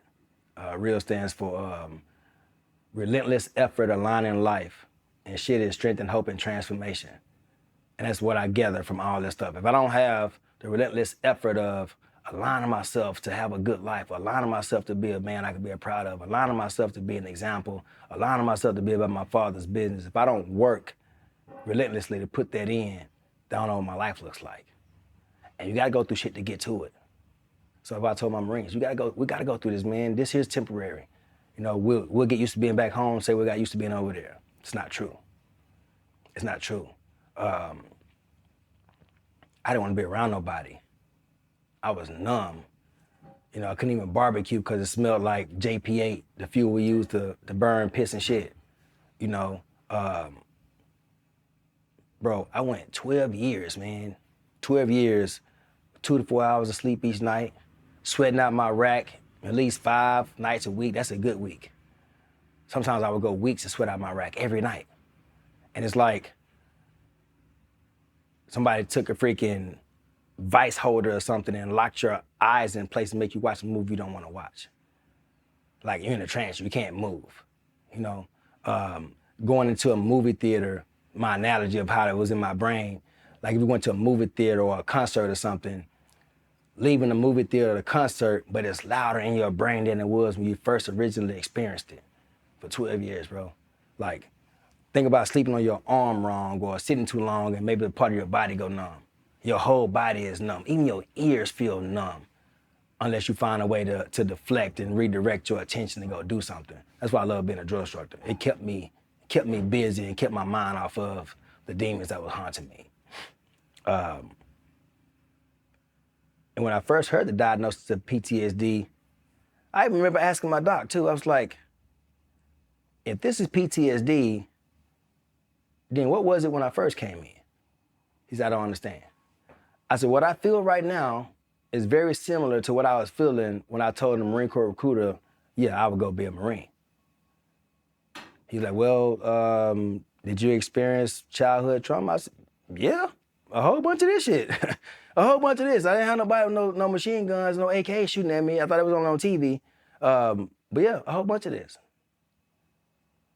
He's well, that's a form of PTSD too. I'm like, well, how many forms is it? So obviously we don't know yet. So yeah, I don't condone violence in no sense, and I grew up in it. And even the times I used it, I still go back and feel like, That's where I probably could have got out of that. I didn't have to use violence. I didn't have to beat my kids' ass the times that I did. I could have talked to them about some stuff. I want to give you this first, because how I became a drill instructor is crazy. Like, I shouldn't have been a Marine. I was the accidental Marine. I did everything in my career to mess up being a Marine. So that second deployment I told you about in Mosul, Iraq, now I'll be done with Bravo Company. While they was gone, before they left, I went for a meritorious corporal board. My company gunnery sergeant at the time, company gunnery sergeant was James Lee. He was my company gunnery sergeant. Shout out to him too, man. He's been kicking cancer's ass and taking names, so he's doing really well in his life. But on a meritorious board, and he's like, "Hey, McDade, why do you want to be meritorious corporal?" Well, because I can protect the Marines and stop them from going through the games we go through in our company. The games? What games? This is fucking Milton Bradley? He freaking hates me doing the freaking meritorious corporal board, and then freaking Alvarado won the freaking meritorious board. I didn't know I was gonna get promoted anyway, so I got promoted October 1st. My unit, they was in Bridgeport, Norway, doing the training package. And my first deployment, I got a speeding ticket. You know how they tell you get to the Marine Corps, don't hang around with the dirt bags, they're gonna drag you down. My dirt bag was Lance Corporal Roderick from Mississippi. And I didn't have a driver's license and none of that stuff, but I was one of those guys. I'm my brother's keeper. I hang out with you. He was a black dude too, and I'm new to the unit. Maybe he gonna take me under his wing. This guy was straight turd. Took me to Mississippi, didn't have any money, used me to come back. I don't have a driver's license. I get a speeding ticket in Pickens, Alabama. Well, as an infantryman, I love being a grunt because I can fire and forget. I'm gonna get it to my squad leader, and he gonna make sure it's squared away, and he gonna let me know what I gotta do. Well, at that time, my squad leader was Sergeant Cox, and his wife had some medical issues while he was on deployment, so he left the deployment and didn't say anything about my speeding ticket, or maybe he forgot about it. And so I come back, going through a routine stop or whatnot, and they tell me, "Hey, look, there's no problem. Just go to traffic court and get your license instated, and then bring that letter to the traffic court on base." I did everything, bring the letter to the traffic court on base. Now this was in 2000. Now we're in 2001. This is around Christmas holiday. This is like December 20th, December 21st. I got married October 15th, and now it's time for me to move my family on base. I got a Penske truck full of furniture, and I come to the back gate of Camp Lejeune, off 24. Now back in that time, there wasn't a bank there. It was just like a field. It was a gas station, and there was a Kmart. It used to be Kmart then, and Highway 24. And I'm at the back gate, and I pull up to the back gate, and PFC Nagy was his name. And I think it was his name. I give him my license, he run my license and stuff. He comes back, he say, "Hey, Corporal, your license suspended." So I pull my letter out, I said, "No, man, I'm good to go. Go run it again." He goes, "Run it again." And he said, "Corporal said, come and suspend it." I said, "Well, hey, man, there's something wrong with your thing, man. Go run it again." He said, "Corporal, I'm not gonna fucking run this license again. You need to step out of the vehicle." I said, "Who the fuck are you cussing at? Do you see my rank on my ID card?" He's like, "Don't confuse your rank with my authority. I'm not gonna say it again. Step out of the fucking vehicle." Marine, you sure right. Now, mind you, I didn't go on this deployment. So I got one of those ankle boots on. I didn't go on this deployment, I gotta walk around with this ankle boot on. When I get out of the Pixie's truck, I beat this Marine's ass at the back post. Poop, poop, poop. And I'm like, damn. So now, he on the radio, calling people and stuff. I leave. I'm hobbling off with my little cam walker boot. I'm running with this thing on, leaving the back gate, and there's people trying to make citizens arrests and all kinds of stuff as I'm crossing Highway 24. So I get across Highway 24, and I'm in front of this gas station. Between the gas station and some other building, there's like a little pathway I can make it to jump a fence and I can go to Kmart. And a Lance Corporal, I don't know his name, he runs up on me. He's an MP as well. He like, "Stop or I'll shoot." I'm like, "Bitch, you're not gonna shoot out here. Leave me alone, don't put your hands on me." And he runs up and he grabs me. I turn around, I lock his arm up, and I whoop his ass. Boom, boom, boom, boom, boom. Now I hop this fence and I go inside Kmart. I'm inside Kmart now, and Jacksonville Police Department comes inside of Kmart, and she's on a walkie-talkie, and she's talking about my description. I got on a green skivvy shirt, had on some gray shorts and some basketball shoes, and a pair of elementary scissors I took from my son because I wanted him to cut himself. And so I'm hiding behind kids' clothing, bro, like watching them go through Kmart looking for me, and I go up to the register, and this older black lady says, "Son, I'm pretty sure they're looking for you, and I want you to be careful." And she gave me change for $1. Went to the payphone to try to call my wife. She's pregnant at the time. Went to the payphone to try to call my wife. She don't answer the phone. So, and this is like Christmas, like 2002. And so finally, I go to the back of Kmart Shopping Center. I'm like, man, I done fucked up. I'm not gonna get arrested in front of all these people. I just do it back here. So I'm sitting behind the shopping center. You know, there's nothing back there, just a dumpster and whatever else they got back there. And then I hear a car coming. And I bitch up and I hop in the dumpster. I hopped in the dumpster, and then the patrol car started coming around the building. The one patrol car number I remember, 2356. And so I started timing that patrol car with my watch. And when that car would pass around, it was like every 2.5 minutes. So when it got out of eyesight, I hopped on the railroad tracks behind the shopping center, and I was gonna walk to Midway Park, which is the base housing I just got approved for with my new wife and about to be kid. And so we, as I'm walking home, my conscience rolled over me. He said, nah, I'm gonna go back, get the show over with. They got your ID card. You don't wanna get arrested in front of your wife either. She pregnant, go ahead and take your ass back. So I go back. And this time, a military police car rolls up. His name was Lance Corporal Gonzalez. He rolls up and he was like, hey, Corporal, man, let's go ahead and put this shit to bed, son. He from New York. Let's go put this shit to bed, son. Hey, I'm the only person you're gonna deal with. Don't worry about nothing. I got you, son. I got you. Calm down. I said, man, you're the only person I'm dealing with, man. Don't let anybody put their hands on me. I'll do whatever you tell me to do. And I got a pair of scissors in my pocket I took from my son. They're not sharp. They just, you know, elementary school scissors. Okay, cool. So I'm on the car. I'm getting searched and stuff. And this other MP car rolls up. I'm talking about he rides up, speeding, sliding on the brakes, fishtailing at the end and everything. And he gets out the car all irate and hysterical. He's a lieutenant. Hey, Marine, you must be out of your freaking mind. So I'm on it like this. I tell Gonzalez, I say, hey, man, don't let anybody put their hands on me, bro. He was like, hey, man, I got you. He goes over, try to talk to the lieutenant. I look over, lieutenant just flings him out of the way. Get out of my way. He comes over, and as soon as he does this, man, I reach up and grab this man by his cover and his hair. Boom! Out the freaking hatch of the car, threw him in the back seat. I'm in the back seat of a police car, whooping this dude's ass. And the Marines come and grab the lieutenant out of the back of the car, close the door, and leave me inside the police car. I don't know how they get him into the police car, but they get him in the police car. He drive off, and he get in the car. He's like, what the fuck, son? You fucking crazy, yo. Don't say shit. Shut the fuck up. Sit back there. Don't say nothing. No handcuffs, nothing. I was like, I'll Lance Corporal. I sat in the back, and they took me down to get fingerprinted and stuff on Lejeune. I'm in there getting fingerprinted. These Marines are in file. I'm talking about like they doing final drill or something. They walking through that single file. One of them got a big ass butcher knife. I didn't have any furniture, any silverware, anything like that. But they said they found a butcher knife under my seat. Marines had bandages and shit all around their head. I don't think I lumped nobody up like that, bro. I mean, I got some ooh-wees, but they wasn't like that. But yeah, I hadn't ate anything all day, bro. That was like an all-day thing, bro, like at least 5 hours. At least 5 hours. Now, I know that I had been here long because the sun is down now. And now I'm sitting up here waiting for them to take me to the brig. And but my stomach started to feel like weird and stuff, man, and my stomach was hurting, and it was just hunger pains, just cramps. And this sergeant walked by, he's like, sit on the fucking bench. That's what the benches are for. I said, shut up, bitch, I ain't sitting on shit. And I remember him having this look, and he walks off. I don't know how long it was, maybe an hour goes by, and this cute EMS chick comes in. She's like, oh, you Corporal McDade? I'm like, yeah, who's asking? And I forget her name, but she was really nice, really sweet to me. She was like, you gotta go to the emergency room.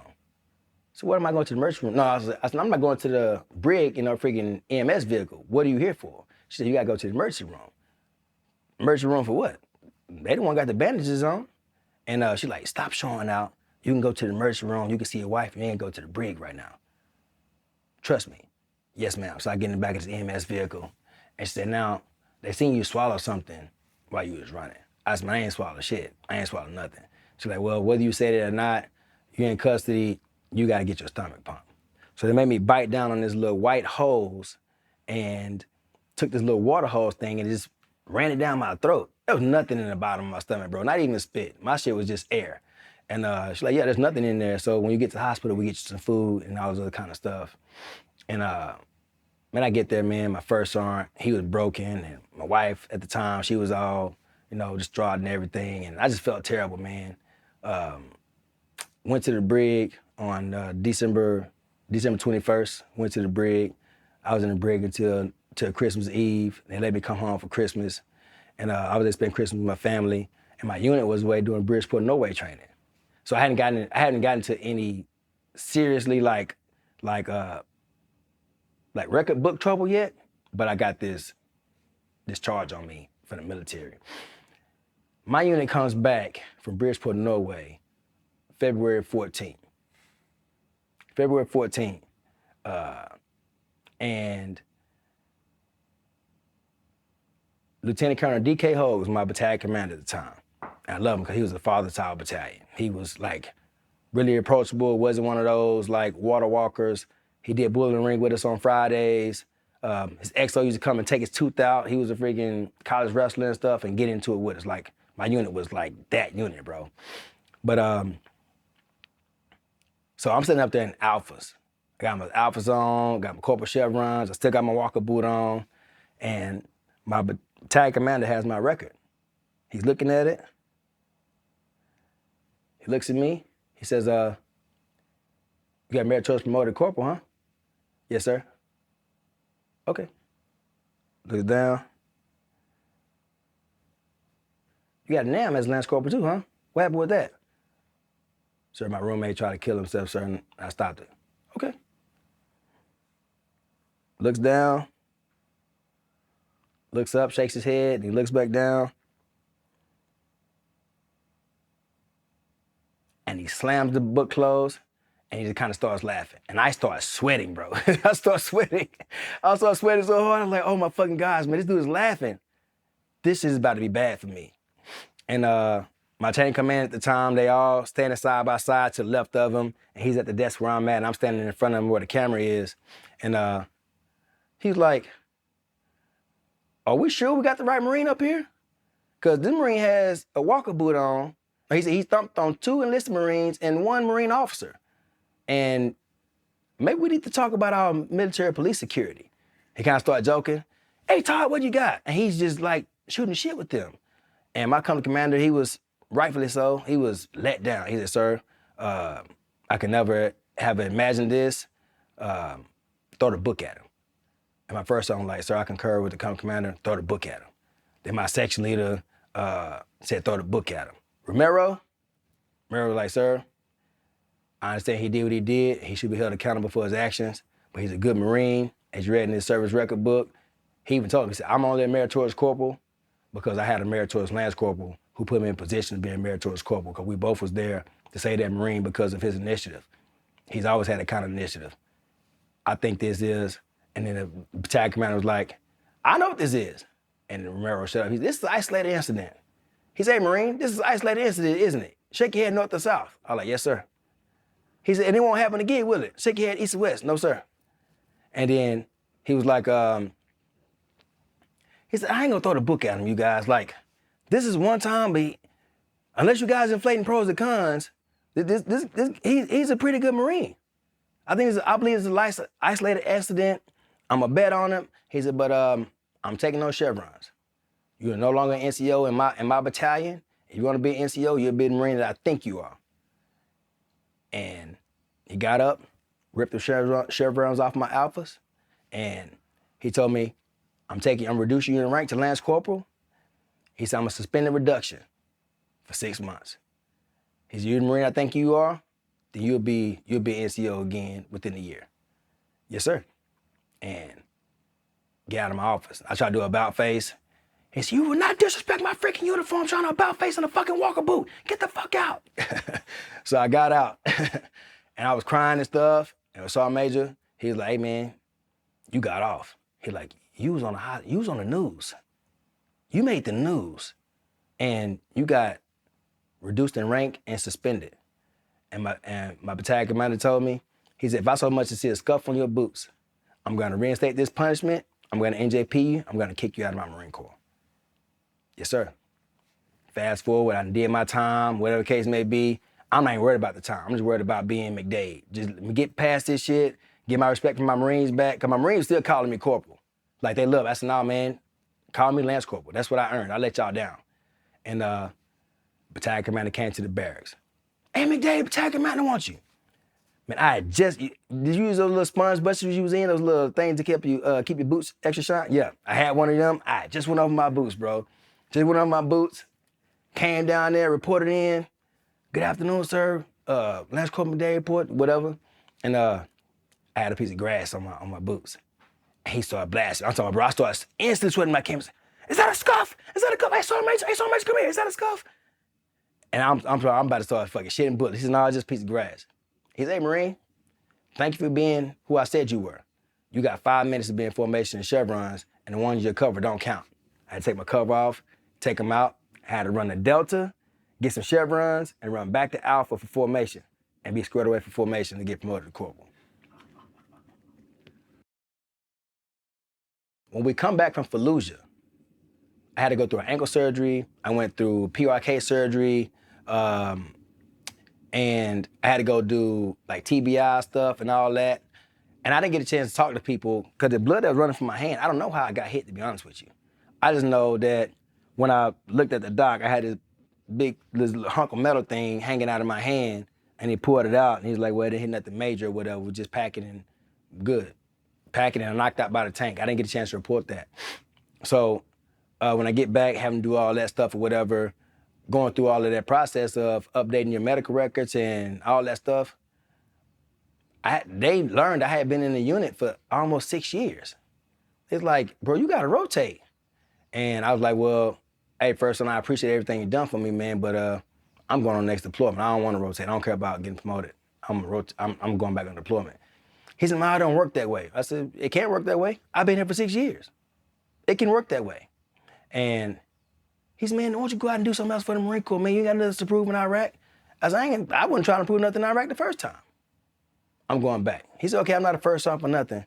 And he used to wear these freaking suspenders, man. He run his thumb up and down. I couldn't fucking stand him. And maybe a week or so go by, I get called to the company office, and my name was on the hit list for recruiting. At first, I don't want to be no recruiter. He said, no. I'm the first one. You gonna tell me what you're not gonna do. I was trying to help you. Tell the Marine Corps what you're not gonna do. I'm butthurt, bro. I'm like, come on, man, this can't be happening, bro. I do not want to be no fake recruiter. I believe my first one set me up. I don't think that he gonna say it, but I believe it set me up. So let's say for the sake of the conversation, a couple weeks go by, and I come back to the company office. I'm like, man, first one, man, it gotta be something you can do, man. Call one of your first on buddies or something, man. I don't want to be no recruiter. He's, man, the only way you're gonna get out of a B billet is if you got a B billet already in place. He said, why don't you go be a drill instructor? Man, go be a head. I said, man, I hate drill instructors. Fuck, I hate drill instructors. I can't stand them. He said, well, go out there and be the difference. I said, man, ain't no way I can get out of this? He said, no, you're not going back to Iraq. You're not with Bravo Company, you're not. And the monitor's not gonna move you to another deploying unit because you just came back. So I was like, man, fuck it, I'll be a drill instructor then. He said, you going to San Diego? I said, no, I was San Diego recruit. All my Marines I fought with in Fallujah, they from Paris Island. That's where I want to go. He said, okay. Opened his desk up, gave me a financial checklist and everything. Hey, go over to take this staff solar rent. And bro, I had orders to DI school in 3 days. So I felt like he set me up because he had everything filled out. I didn't do a financial checklist. I just took this staff solar rent and I had orders. So I checked into Paris Island April 4th, 2000. My first son gave me this financial checklist to go get checked out with staff solar rent, and the career planner had me orders to report to drill instructor school April 4th, 2006. It's class 3 TAC 06. Being a drill instructor was good for me, man. Nobody had really identified what PTSD is, but I knew that I was going through some stuff that wasn't healthy for me or my marriage. And I told my wife at the time that I need to go to Paris all by myself, and I think we're gonna get divorced. And I went to Paris all by myself. Went to DI school, all that stuff, and got to DI school, met one of my best friends, Mary McClary. That DI school class was good for me, man. I needed to deflect. I needed to be around some people that don't have the experiences that I have, and I was able to kind of just hide, you know. Got Mary McClary, we had Robinson, Stamos, Stayflow, a whole bunch of Daz, whole bunch of cats, man, that was like Franco Robinson, he was a retired sergeant major. Whole bunch of people in that class, man, that really locked in for me and helped me get through what I was going through.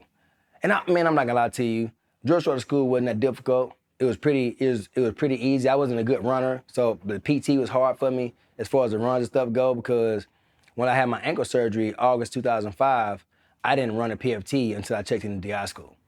They like, hey, it's pass or fail. If you don't pass the PFT, your ass is going home. No ifs, ands, or buts about it. I knew I could pass the 27-minute 3 mile. I didn't give a damn about that. And, but I barely passed it. But I passed it. I had new ligaments and all that kind of stuff. And DI school was healthy for me. It helped me get through a lot of stuff. But also, I wasn't taking accountability for anything, man. Focused on drill instructor school, got into that routine, and all I was doing was drill instructor school routine and going out and partying and finding random chicks to be with and all this kind of stuff. And DI school, it came up, hey, is anybody pinning any awards or anything like that? And I remember when I left Fallujah, they called me up for a meritorious staff sergeant board. I actually went to the meritorious staff sergeant board and I won. And my first sergeant told me I was too young to be a staff sergeant. I said, why the fuck you let me go up for the board? And I just want to let you know that, we know everything you did. We appreciate you. And I said, man, I just want y'all to leave this here. Just leave it here. Just let the fight stay here. Let whoever report it, let them tell about it, but let it stay here. I don't want to carry that. So I'm thinking they honored that, but they didn't. So when I'm in DI school, it's brought to my attention that I might be pinning an award or something. So I got to call and check that out. I said, yeah, man, you might be pinning a Silver Star.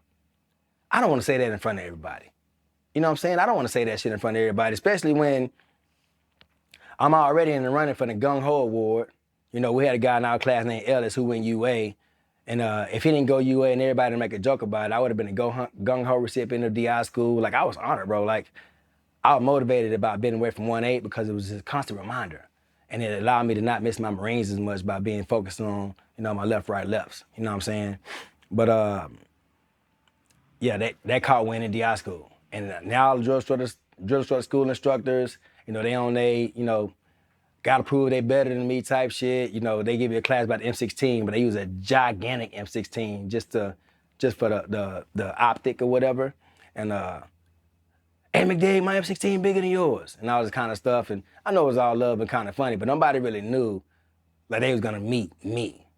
I didn't know they was gonna meet me. I didn't know I was gonna be that person. And came home after graduating drill instructor school, June, came home, hung out with the family for a little bit. I still came to Paris Island by myself. I still felt like I wanted to be by myself. If I'm being honest, a lot of it is I kind of wanted to do some dirt. I kind of wanted to experience something different because I didn't know how to be with my wife at the time. It was just weird.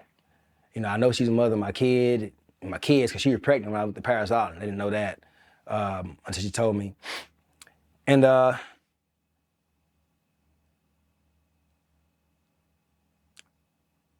Paris Island helped save my life, bro.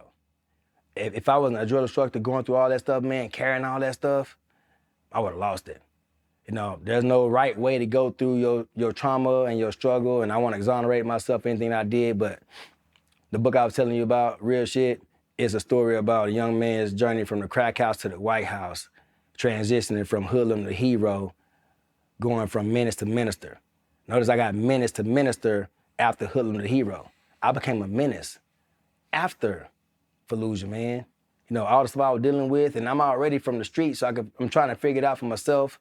I'm already holding myself accountable, like, man, you ain't gonna be crying about this shit. Shit happens. Go figure it out, And my wife, she's wanna help me. And I don't want her to help me because I don't even want her to know that I had to do the things I've had to do. And I don't know how to talk about it. So I go to Paris Island by myself. And most people go through their trauma, they do dangerous stunts, or they go do drugs and alcohol. Well, drugs and alcohol tore my family up, so I never was interested in that. And dangerous stuff, I don't get no thrill out of that. I done came from the most dangerous stuff I've ever gonna experience. But one thing I do know, if I bust me a nut, I can go to sleep.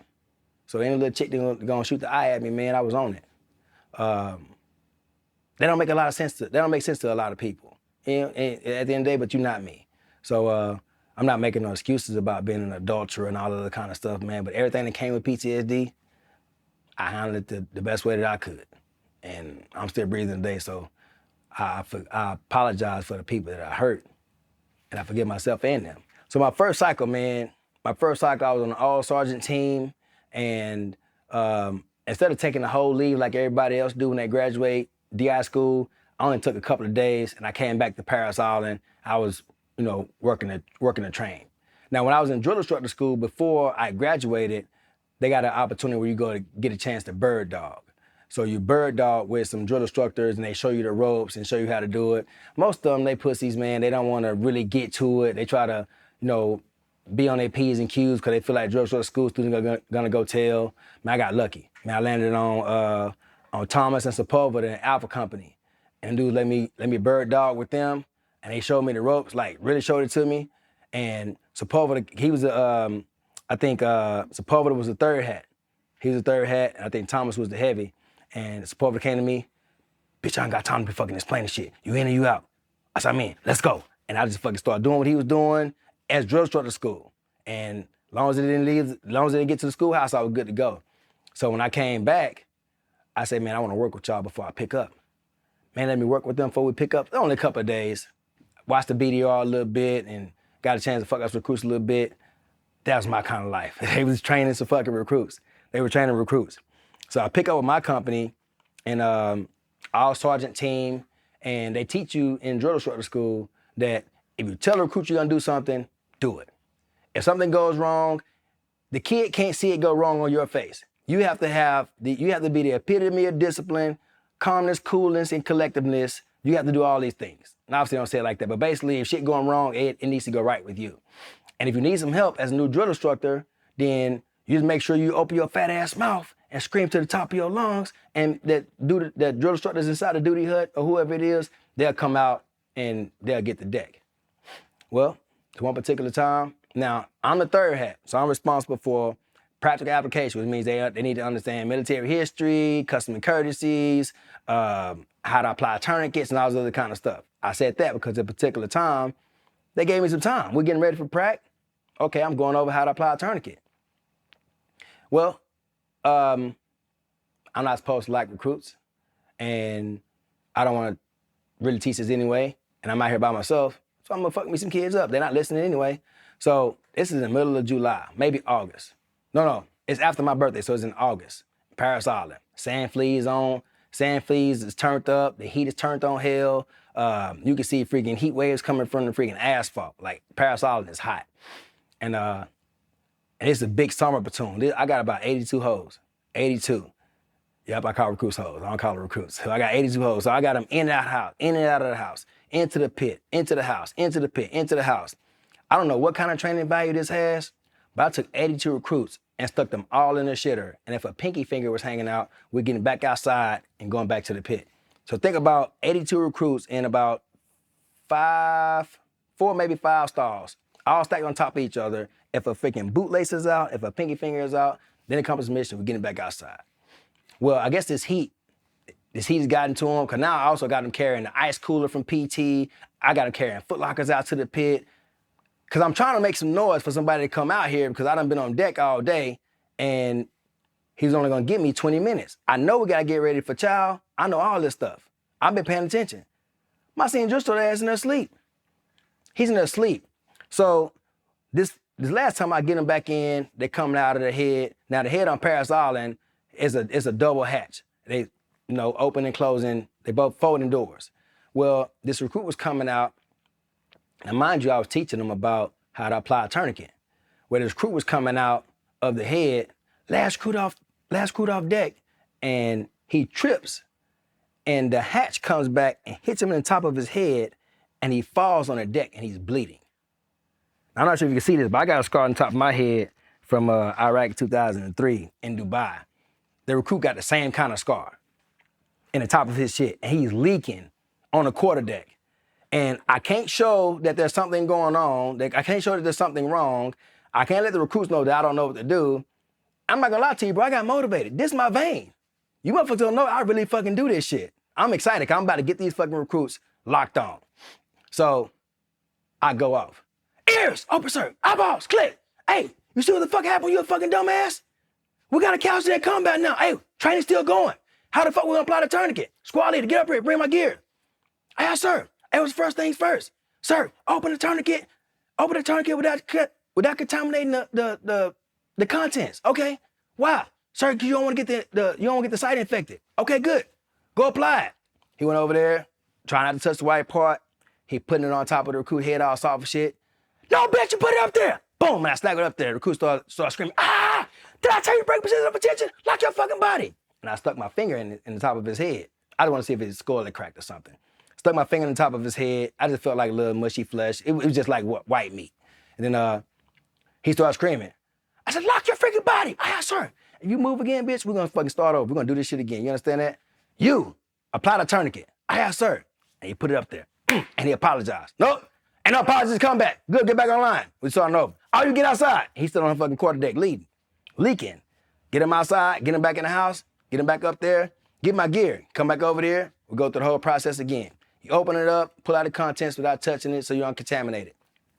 You apply pressure on there so the tourniquet and apply pressure to the site. Then what happens? Sir, you take the pig tails, take them against each other, tie them under the chin, tighten out on top of it. Why? Sir, so to knock and apply pressure to the tourniquet, you get your dumb ass back in the fight. Well, get your dumb ass in the fight then. Ah, sir. So you get in the fight. 2 senior drill instructors from Follow series was walking through my squad bay. They was like, Sergeant Chang and Sergeant Donathan. 2 sergeant seniors. I was like, yeah, man, I can't wait to be a sergeant senior so I can battle against these dudes. They walked through. That's the fuck I'm talking about, drill instructor. You taking this fucking training seriously, man. Where you get the fucking fake blood and shit at? I'm like, hey, senior drill instructor, that motherfucker bleeding for real. He's like, what? He go in there, senior drill instructor, get your ass out of the rack. You about to lose your career. He comes out of the duty hut, looking at me like, bitch, I didn't do shit. Like, that motherfucker failed. I didn't do anything. And he looks at me, bring the recruit inside, take my gear off and throw my gear on the ground. And I said, squad leader, get my shit. He went and got the gear and stood over there. Sir, recruits outside request mission to speak to Drill Sergeant Aubrey McDade. What? Sir, it worked. What worked? Sir, the tourniquet worked. The recruit's not bleeding anymore. Oh, bitch, so you don't think I know you don't think I know what the fuck I'm doing. You think I'm pretending about combat. Good, all you hoes, get outside right now. Got him outside, started fucking him up. Senior drill instructor came outside, brought us back in. He said, hey, drill instructor, you gotta take the recruit to recruit sick call. Don't worry about it, you didn't do nothing. I know I didn't do shit. I saved his fucking head. That's what I did. You write me up for the fucking award. He said, take him to recruit sick call. So I take him to a recruit sick call, and the corpsman over there, take him over, hey, they enjoy recruit training. They make it fun and recruit, hey, recruit, what happened? He fell off the freaking slide for life or whatever they're saying. And he said, oh, you got a nice little scar up there. We're gonna have to shave the hair around it, but you're gonna need some staples. I like, damn, he gotta get staples? I like, shit, I had to get staples in my shit. And then that motherfucker, look, bitch, what the fuck you looking at? Like his body. Then so they go back there, do the whole saline, clean or whatever. So I asked him, I said, hey, man, what does it look like, man? How you gonna put staples in it? He said, man, it's easy, man. It's like a little freaking, you ever ate the freaking little Pez candies, like you just dispense it out? He said, that's it. You just put it over the site and the staples go in.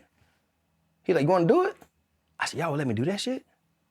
He like, yeah, you can do it. I'm like, fuck yeah, I wanna do it. So we're sitting in this dark room, literally like the lights is off. You got a light like this, but it's just hanging over the top. The recruiter's laying in a position of attention on a little medical bed. I'm sitting at the head just like this, and you got 2 corpsmen on the side. He said, hey, recruit, you know your recruit sick call, do you know why you're here? Yes, sir, recruit is here because he injured his head in the squad bay. What happened? Sir, recruit tripped coming out of the head and the hatch hit him in the top of the head, sir. Okay. Wait, man, this won't keep you out of training. You get bed rest for a couple of days, but this will get you back in training, but you gotta get some staples. Do you wanna know who your doctor's gonna be? Yes, sir, this recruit was like that. He shined a light over here to the corpsman. He said, not him. He said, no, it's not me. And he shined it back to me. And he was like, no, sir. Bitch, shut up. All right, sorry, lock his body. And then I said, look, you're gonna be in here being a fucking little bitch. You understand that? Yes, sir. I'm gonna slide these motherfucking staples in. Bitch, if you break the position of attention, we're gonna fucking start over. Do you understand that? Yes, sir. You think I'm playing with you? No, sir. Good, let's go. So I pinch it, got a little saline solution, got my little thing. I slide a couple in, and then the part where it's actually swollen, I slid one in, I pull all them shits out. Saline solution. He like, bitch, we'll be here all day. We'll fucking be here all day. Instant willing obedience to orders. That's why the fuck you here, because you're undisciplined. If you move, bitch, we're gonna start over. You understand that? Yes, sir. Start doing it again. Got to that part. I did it. Sir, can we have something about on? No, bitch, you broke the position of attention. You're not supposed to talk position of attention. Pull it out. The doc's like, hey. All right, hey, let me finish. I'll finish. I won't pull him out anymore. I'll finish. So they let me finish. I finally got in. He broke position again. Got him up in there. He got to the squad bay, and then he was on bed rest and shit for a couple of days. And at the end of the cycle, he was motivated because he got a scar on the top of his head like mine. I said, that's fucking stupid. That's stupid. That's my first cycle, bro. My first cycle, took him out, had a great drill. My second cycle is a cycle where I got awarded with the Navy Cross. My second cycle as a drill instructor, man, we had about a couple weeks off, come back, and I didn't know that my award was submitted for a Silver Star, and then I think Sergeant Major Kent, he was the Sergeant Major Marine Corps at the time, had them resubmitted for a Navy Cross. That's why it took me so long, because now it's January 19th, 2007 when I get the award, but the action was in 2004. So this one particular time in this squad bay, man, this platoon, I love this platoon, man. I'm sorry, that first platoon, another time I got in trouble, I almost got kicked off the depot, had this recruit I think it was a racist recruit, but he was a little bitty punk. He was just trying to pretend or whatever. And I used to fuck this kid up. I couldn't stand him. And so as a third hat drill instructor, you get your you get your road guards and all that stuff. As you're walking, you post road guards. That's third hat that you gotta do. So how you get them is in the middle of summer, you just power walk the shit out of them, but you power walk them in laps around the whole company. Step it out, aye, sir. Open your fat ass mouth, aye, sir. Step it out, aye, sir. And you keep on walking them around. So you get like 3 miles out of them if you're only going for a mile. Well, Boulevard de France is a busy highway on Paris Island. And as we're getting ready to cross Boulevard de France, this recruit, not only was he not in a position of attention as I'm getting ready to post road guards, before I even step in the street, he was like, sir, this recruit wish he can get the drill instructor and puga sticks. Now mind you, I haven't posted road guards yet. Road guards post! And I throw the bitch in the traffic. And the car stopped. Drill instructor, what the fuck? And send me back to the house. Hey, what the fuck you doing? I said, man, he threatened me, talking about wanting to beat me in puga sticks, so I fucking threw that bitch in the traffic. Get to the fucking squad bay. So I go back to the squad bay, and he had a choice when he got to, we were gonna let next square for puga sticks. So he had a choice when we got to let next square, because first I was like, hey, look, I want all drill instructors on deck. Why is McDade not here? He had a choice to tell him that I even threw this recruit, I tried to throw the recruit in oncoming traffic, or he had me doing something in the house that I forgot. Maybe the house was nasty. So when I get back up there, he said, hey, first I'm talking to you, he was cleaning the house because the house was filthy when you left. I seen drill instructor. He said, we need a volunteer for puga sticks. You go volunteer. I seen drill instructor. So I go over to all my peers, all the new drill instructors. I say, hey, man, nothing personal, y'all, man, but whoever do puga sticks, man, I'm gonna fuck y'all up. They're like, they start laughing, bro, you crazy, bro, it's just a puga stick, bro. We have helmets. I said, bro, I get it. Whoever volunteer for puga sticks, man, I'm gonna fuck you off. And shout out to my man Steve-O, Charles Stevenson. He said, I'll do it. So, you know the puga sticks, they teach you how to get, low, do the combat glide and all that stuff. Drill instructor on the right, he gonna demonstrate defense. Drill instructor on the left, he gonna demonstrate offense. You understand that? Yes, sir. Matter of fact, Depot Sergeant Major out here, he's the Depot Sergeant Major for MCRD, Sergeant Major Levy, he was the actual martial arts instructor at the time for 11X Square. And so we go out, we do the defense and do the thrust, and I either do like this or I do like this and I block static, right? And then we switch and he does the offense, I do the defense. And now Levy, he pumped up, he getting the recruits pumped up. And my mind is, I need to kill this fucking drill instructor so this recruit know that I will fucking kill him. Now, mind you, I did just come from Fallujah. I'm not thinking about that, but I probably should have took some time to get some therapy or probably take a nap or some shit. I don't know, bro. But Levy was like, in the ears, officer, eyeballs, click. Hey, we understand these drills about to give you all they got. You understand that? Yes, sir. Hey, they better fucking close with and destroy the enemy. Eat fucking gut and blood. You understand that? He motivating the fuck out of these recruits. They all fucking spitting and fucking screaming and stuff. So he's like, hey, drill on the right, you ready? I nod. Drill on the left, you ready? He nod. And he air winger. So he know I'm grunt. And he also heard about me in DI school because he's in my DI school class. So he started trying to do what I was doing. I just got real low, bro. Real low, walking a tightrope real fast. And I'm just gonna just thrust him. But what happened was he got real low and then he tried to stand up. And then he shot a thrust and I came to the left, bro, and boom! Hit him in his freaking face mask. He landed on the ground, and I dropped the puga stick, and I started stomping him out. stomping the fucking face mask out. He was spitting blood. I mean, not blood, but he's spitting dirt and grass through the freaking ear hole of the football helmet. I pulled that shit off. Levy came up, fatality, get off of him. Get the fuck off me. Sore ass. I don't know the fucking recruit, but he started running. That's how I remember the name. And I couldn't catch this motherfucker, bro. I chased this motherfucker all around Leadenhall Square. This white boy was fast. Couldn't catch him. So get over there, and I still had to get him the boys for freaking doing a move block strike and all that stuff. But my second platoon, that platoon was great. It was a 5-hat cycle, small platoon. We won damn near everything in that cycle. We was an honor platoon. Those recruits made me a rifle range, freaking hat plaque and everything. Before we got ready to go to the crucible, I had a few days left before I can't IT kids no more. And I got these 10 recruits that I can't stand. If they don't become Marines, it'll be a great cycle for me. Nothing personal to them, but at that time, you didn't meet the standard. And it probably wasn't fair to them, but all my Marines, all the recruits that I trained with, they were getting trained for combat. Well, these 10 kids, I got them on the quarterdeck. And now I'm seasoned. Now, this is my second cycle. I know how to get away with it. You know, when I'm making them scream, doing that 30-second break, I pause my watch. I'm fucking kids up, you know. And then in third phase, you got 4 minutes, 30 seconds. They supposed to rest, and then 4 minutes. But at 30 seconds, it's not really a rest. You're making them scream, general orders, all kinds of stuff. You're just making them scream to keep them going so they can't catch their breath. But at 30 seconds for me, when they scream, I pause my watch so you don't hear the beep. The depot commander comes on my squad bay. I don't know it's the depot commander because prior to that, there was a serious commander that I couldn't stand. He and I just had a disagreement about something, so I'm not really paying attention. I know recruits stop and they report the deck, and I wait for him to say, carry on. He said, carry on. I said, push! So I started wearing recruits out again, and then he says, drill instructor, stop. Stop, hi, sir, good afternoon, sir. And yes, sir. Are you sure you want to be doing that while I'm on deck? I still haven't made sense that this is the depot commander. And I'm thinking like, damn, did he know I paused my watch? And I looked at my watch, I'm like, no, sir, I still got 3 minutes and some change left. Carry on, sir, push! And I start wearing him out again. He like, drill instructor, get in the duty hut. You kids go away. You kids, okay. So I get inside the duty hut. I'm like, what the fuck, man? And I'm about to get on him because I'm thinking this is the fucking captain. I'm like, oh shit. I was getting ready to, he's like, no, it's too fucking late for that, Sergeant. I'm like, damn, sir, I'm sorry. You're the depot commander. What are you doing in my squad bay? Well, you stop being a fucking maniac, I'll tell you. I said, get us something to drink. Yes, sir. So I go inside the little fridge, get him Gatorade. I get a Gatorade. And I'm sitting kind of like where I'm at right now. He's kind of right here, sitting down, and he got this red folder. And he says, what do you want me to give you your Navy Cross at? I said, I ain't got no Navy Cross. He's like, Aubrey McDade Jr., 3314? I said, yes, sir.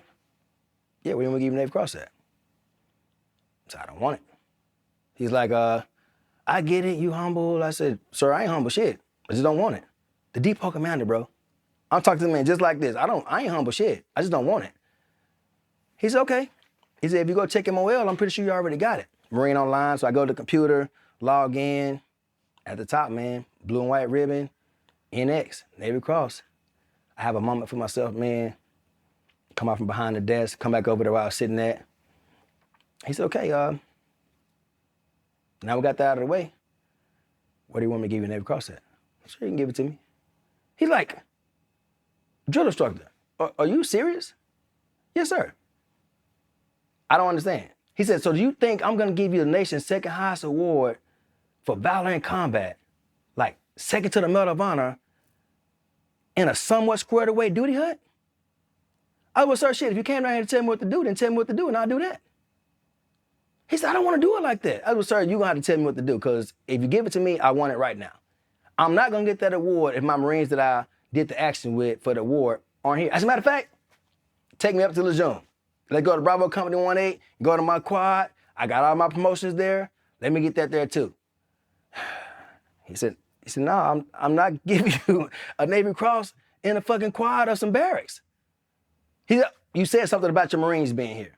About your Marines being here. Yes, sir, I'm not doing it without my Marines. He said, okay. And he left.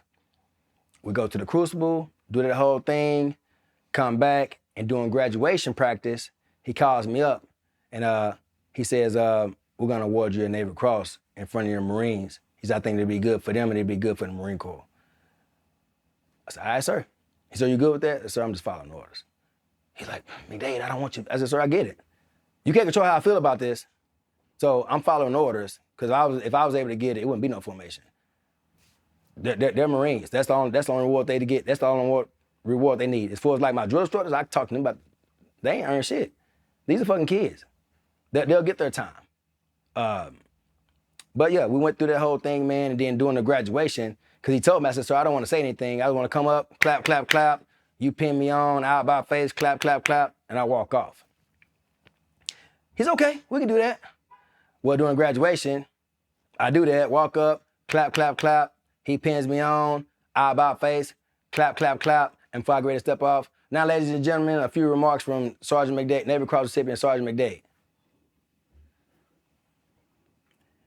Hey, good morning, ladies and gentlemen. Thank you for coming to Paris Island, South Carolina to watch your new Marines graduate and serve our nation. I received this award on behalf of my Marines. And I walk off. And then later that night, they fly me to D.C. for my wife to catch up with me to be a guest of First Lady Laura Bush for the State of the Union address for George Bush. So I was in the State of the Union address with this big-ass Amazon-built CIA lady with the wire in her ear. There was a guy there that received the Distinguished Service Cross from the Army, and there was a guy there who saved some kids out of a subway in New York, and Dikembe Mutombo was there for the hospitals and stuff that he started in Africa. But the CIA lady was next to me, and I just got off the boys, bro. Like, I get it, Navy Cross tip and everything, but this time for me to go to sleep. Like, I need to go hibernate. You know, I've been killing hoes for like 13 weeks. So I didn't know that she had seen me sleep, but I saw her sleep. I say, man, you need to get your ass up and walk your post in military manner over here being asleep with the fucking wire in your ear. And she's like, okay, war hero, I seen your ass over here asleep too. And we fucking kind of started laughing and had that little joke between us. But as we were leaving the White House, man, you know, the president, he acknowledged everybody, acknowledged the guy for all the people I named off to you. He named them all off and called them all out, me too. And as we were leaving, he like, Marine Corps, my favorite branch. Right, sir. He said, where you from? I said, Texas. Texas is my favorite state. Cowboys fan? I like, no, sir. He's like, well, shit, 2 out of 3, you can't beat that. And he said, hey, step aside, Marine, I want to talk to you. Okay. Now I'm nervous. I'm like, come on, bro. I'm one of the few black dudes up in here you can call Dikembe Mutombo. Like, I'm the only Marine, the only black dude up in here. So he pulled me in there. He said, hey, Marine, so what are they saying? And I'm like, sir? Yeah, what are they saying? Sir, request me to speak freely. Yeah, double dog, relax. Sir, they're saying you're fighting a war your dad should have fought. You're over there fighting for oil. We're fighting a war that we should never be fighting because they're in the weapons of mass destruction. And military service members are dying for nothing. He's like, damn, Marine, you hold no punches, do you? So he told me I can speak freely. He's okay. I received that. He said, you do this. He said, you tell everyone we can fight this war on American soil. You tell them to get their pitchforks, their knives, their pistols, whatever they have. But our nation will never face this kind of travesty again. You got it? Bro, I'm a Marine Corps. I'm a fucking MCRD, South Carolina, Paris Island, Marine Corps drill instructor, bro. I'm a fucking accomplish the mission. Yes, sir. Bro, I'm in a limo calling people. Hey, President Bush said strap up. If you don't answer the phone with it, I'm leaving voice messages. The next day, I get a chance to sit next to Sergeant Major Kent, and he taking care of my wife like it's his daughter. Like, he just treating us like he our parent. Man, it was awesome. I got a chance to meet his wife, Liz, and everything. And I'm thinking, man, we got to eat these freaking lamb chops and crumpets and all this other rich people shit, and we're never going to get a chance to talk to the president again, but how do I report mission accomplished?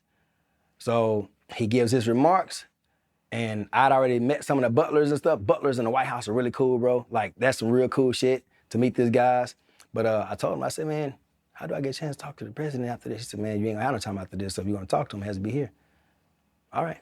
So he got done talking, he had a break in his speech, stand up. Good morning, sir. Drill Sergeant Sergeant McDade, Paris Island, South Carolina, Charlie Company. Request me to speak to the President of the United States. He's like, what can I do for you, Marine? Hey, sir, mission accomplished. I called everyone, told him what you told me to tell him. He kind of just started laughing his old fashion. He was like, ladies and gentlemen, United States Marine Corps. And everybody kind of started laughing and clapping. I'm looking down, like, what the fuck they laughing at? And so I'm like, boy, I'm so proud of you. I never knew about that. When I talked to him about it, he said, man, just the fact that you're the only person that will stand up in the White House to say something to the president, just let him know you did the job. I was like, I'd rather ask for forgiveness. I'd rather ask for forgiveness. Man, the rest of the time on Paris Island, man, it was good, man. And I found myself getting a little bit more reckless. Being unprotected with chicks, getting in the shootouts at some of the nightclubs and stuff in Beaufort. Beaufort is a historical landmark, but you got the little natives down there that want to be thugs, little dreadheads and stuff. And I got into a shootout at this club called Studio 7 in Paris Island. I went to this club and I just needed to feel something, man. I'm on my little hunt, got my little fishing pole out, trying to find me a little dip that's gonna let me, go to sleep. And was up in this club trying to find me a little ratchet or something to jump off in. And this chick, she was on me. I bagged one. They was mad and came over like really trying to be aggressive with me and stuff. Like, I really am trying not to stay out of trouble because this is what I came here for. But they diverted my attention, so I had to come there for them. So the last time dude came up and was trying to, take a bone out of my mouth, I stuck off on him. And then we started fighting, and then the guy came over there to bounce. He came over there to break it up, and he grabbed the people that he knew. So for me, I got out, and I had a 97 DeVille Cadillac then. It didn't have a skirt on it. It had the mayonnaise and mustard on the tires. But I went and got to my Cadillac, man, and my brother just gave me this pistol. It was a gold-plated Desert Eagle. I had never even shot it. And this club is like in the back of the country, like straight tree line, like some freaking Jew joint type stuff. I shouldn't have been there anyway. I know I must have been looking for trouble being there. But they came out, I let them all come out, and I wasn't really aiming. I probably couldn't aim the Desert Eagle that right. I aimed at the door and I let off a couple rounds and everybody ran back in, and I hopped in my Cadillac and drove home. I was like, man, what are you doing, bro? That same first cycle, man, my first cycle, I caught bronchitis, my first cycle. And you know how it is, man. Well, I don't know if you know how it is, but the drill instructors, if you're not on the boards, you weak. People gonna talk shit. Oh, you got a little vacation, you got a little crew cut, got a vacation. Well, when I got diagnosed with bronchitis, I was going home. I lived on Ladies Island at the time. That was probably about a 35-minute ride from the depot. And as I was going across Ladies Island Bridge, I'm thinking I had the AC on, but I had the heat on for some reason. I was just feeling terrible, man. And I remember passing out while I was driving, and I woke up, and my car was actually headed towards going off of the bridge. In my mind, I was gonna reach up and grab it. I was like, man, fuck it, let's see what's gonna happen. And I laid back, man, and well-constructed bridge, poor-constructed Cadillac, man, I just messed my axle up and the right side of my car. So that shit, cars flying off bridges on movies, it's not real. But I thought it was gonna fly off, man. I was ready to go. And when I realized that I definitely don't want to die by drowning. I was glad to still be alive, but got my car and stuff to good, fixed and everything. I got in trouble on my fifth cycle, man. There was something happened. Some senior enlisted Marine from headquarters Marine Corps or somebody sent a letter out saying that drugstores no longer drugstores, they're troop handlers. I'm talking, ain't no more fallout, ain't no more fall in. Hey, y'all go outside, get in formation, turn to the right, walk this way. And we was mobbing around the depot. And that happened for like damn near all the first phase. And so finally they got lifted. Said, no, lift that shit. Marines gonna conduct themselves as Marines. Marine Corps drill instructors are gonna be drill instructors. You guys train these recruits. And I'm a heavy at the time. I got moved up to be a heavy on my third cycle. Partially away my second cycle and on my third cycle. Well, I trained a little bit on my second cycle with different platoons, but on my third cycle I became a heavy. And so I bring my platoon in. Now at this time I got a trash ass senior drill instructor. Like this guy is, I won't say his name because he's a child pedophile now. He's been locked up in the brig for touching his own daughter and other little girls and stuff, but he was absent as a drill instructor then. And then I had a new drill instructor who wasn't that intimidating. He wanted to be good, but he was a staff CO as well. He was staff CO and I'm a sergeant. So for him to get on the level I'm on is already difficult for him because he already outranks me. But he gave me the best that he could, but he just wasn't effective. And they also tell you, hey man, it's recruit training. You can live to play another cycle. Don't try to do everything one cycle. Man, I'm fresh off the battlefield. Ain't nobody talking, these kids got blood on their cameras but me. I am my brother's keeper. Like I told you, New Jack City, I'm through and through with that, man. So I brought them all in, say, hey, look, ears, officer, eyeballs, click. Hey, you motherfuckers got cheated. Y'all ain't gonna be Marines. If you get an Eagle blanket right now, who feel like they're a Marine?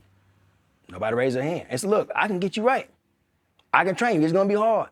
It's a whole bunch of shit that we got to catch up on. Not worried about the history of Cousin Courage. You'll learn all that stuff. But there's a whole bunch of stuff you guys don't know that I have to give to you in order for you to feel like you earned an E-Global anchor. And it's not going to be fair. I'm going to fuck you guys up. That's what you came here for anyway. If you don't want to do that, get out of this platoon, and I can switch with other senior drill instructors and I get you to another platoon. I gave them that. I even talked to senior drill instructors and everything. I said, man, look, these crews got cheated, man. The cycle's already trashed. I got someone to train. Give me some of yours want to train and take these ones of mine that don't. Nobody wants to do it.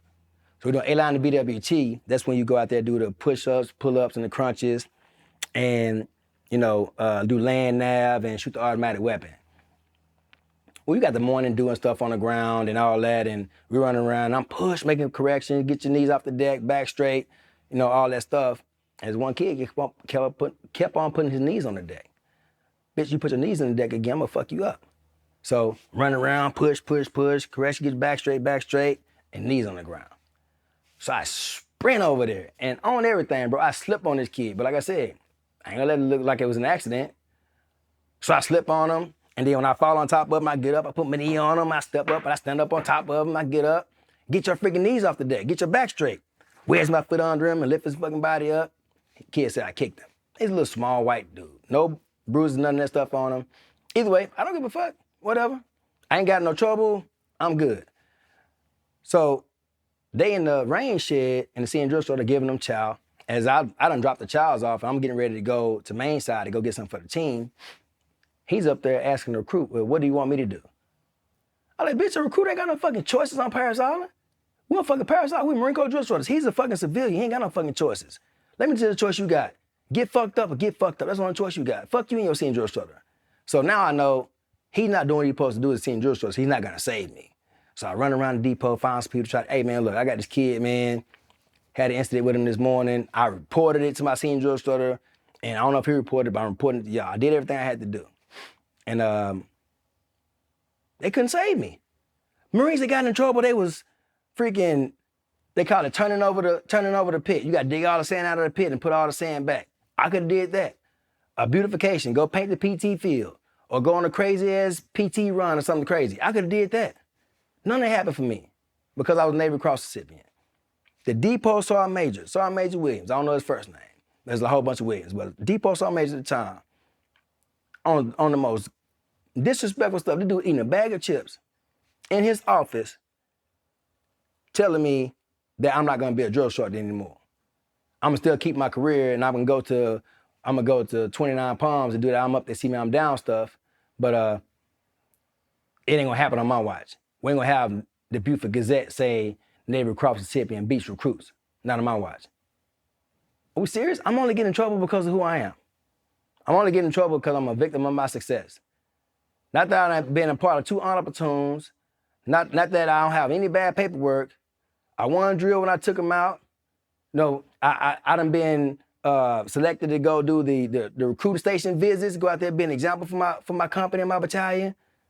And I get in trouble one time, and now I get ran up the flagpole. Now I'm not gonna lie to you, that one time I got in trouble for something I didn't do uncovered a whole bunch of shit that I did do. On Paris Island, man, it's recruit training. It is recruit training. Recruits do everything. If I drop an ink stick, I better have 92 holes or however many recruits I got. I better have them all breaking in that come over to try to pick the ink stick up. If something's out of place, a recruit's gonna fix it. If it needs to be cleaned, a recruit's gonna clean it. If it needs to be picked up, he's gonna pick it up. It's recruit training. That's why I love Paris Island. Drill instructors work hard because they hold them accountable to the standard of recruit training. Like, we make them work, but we don't really work on recruit stuff.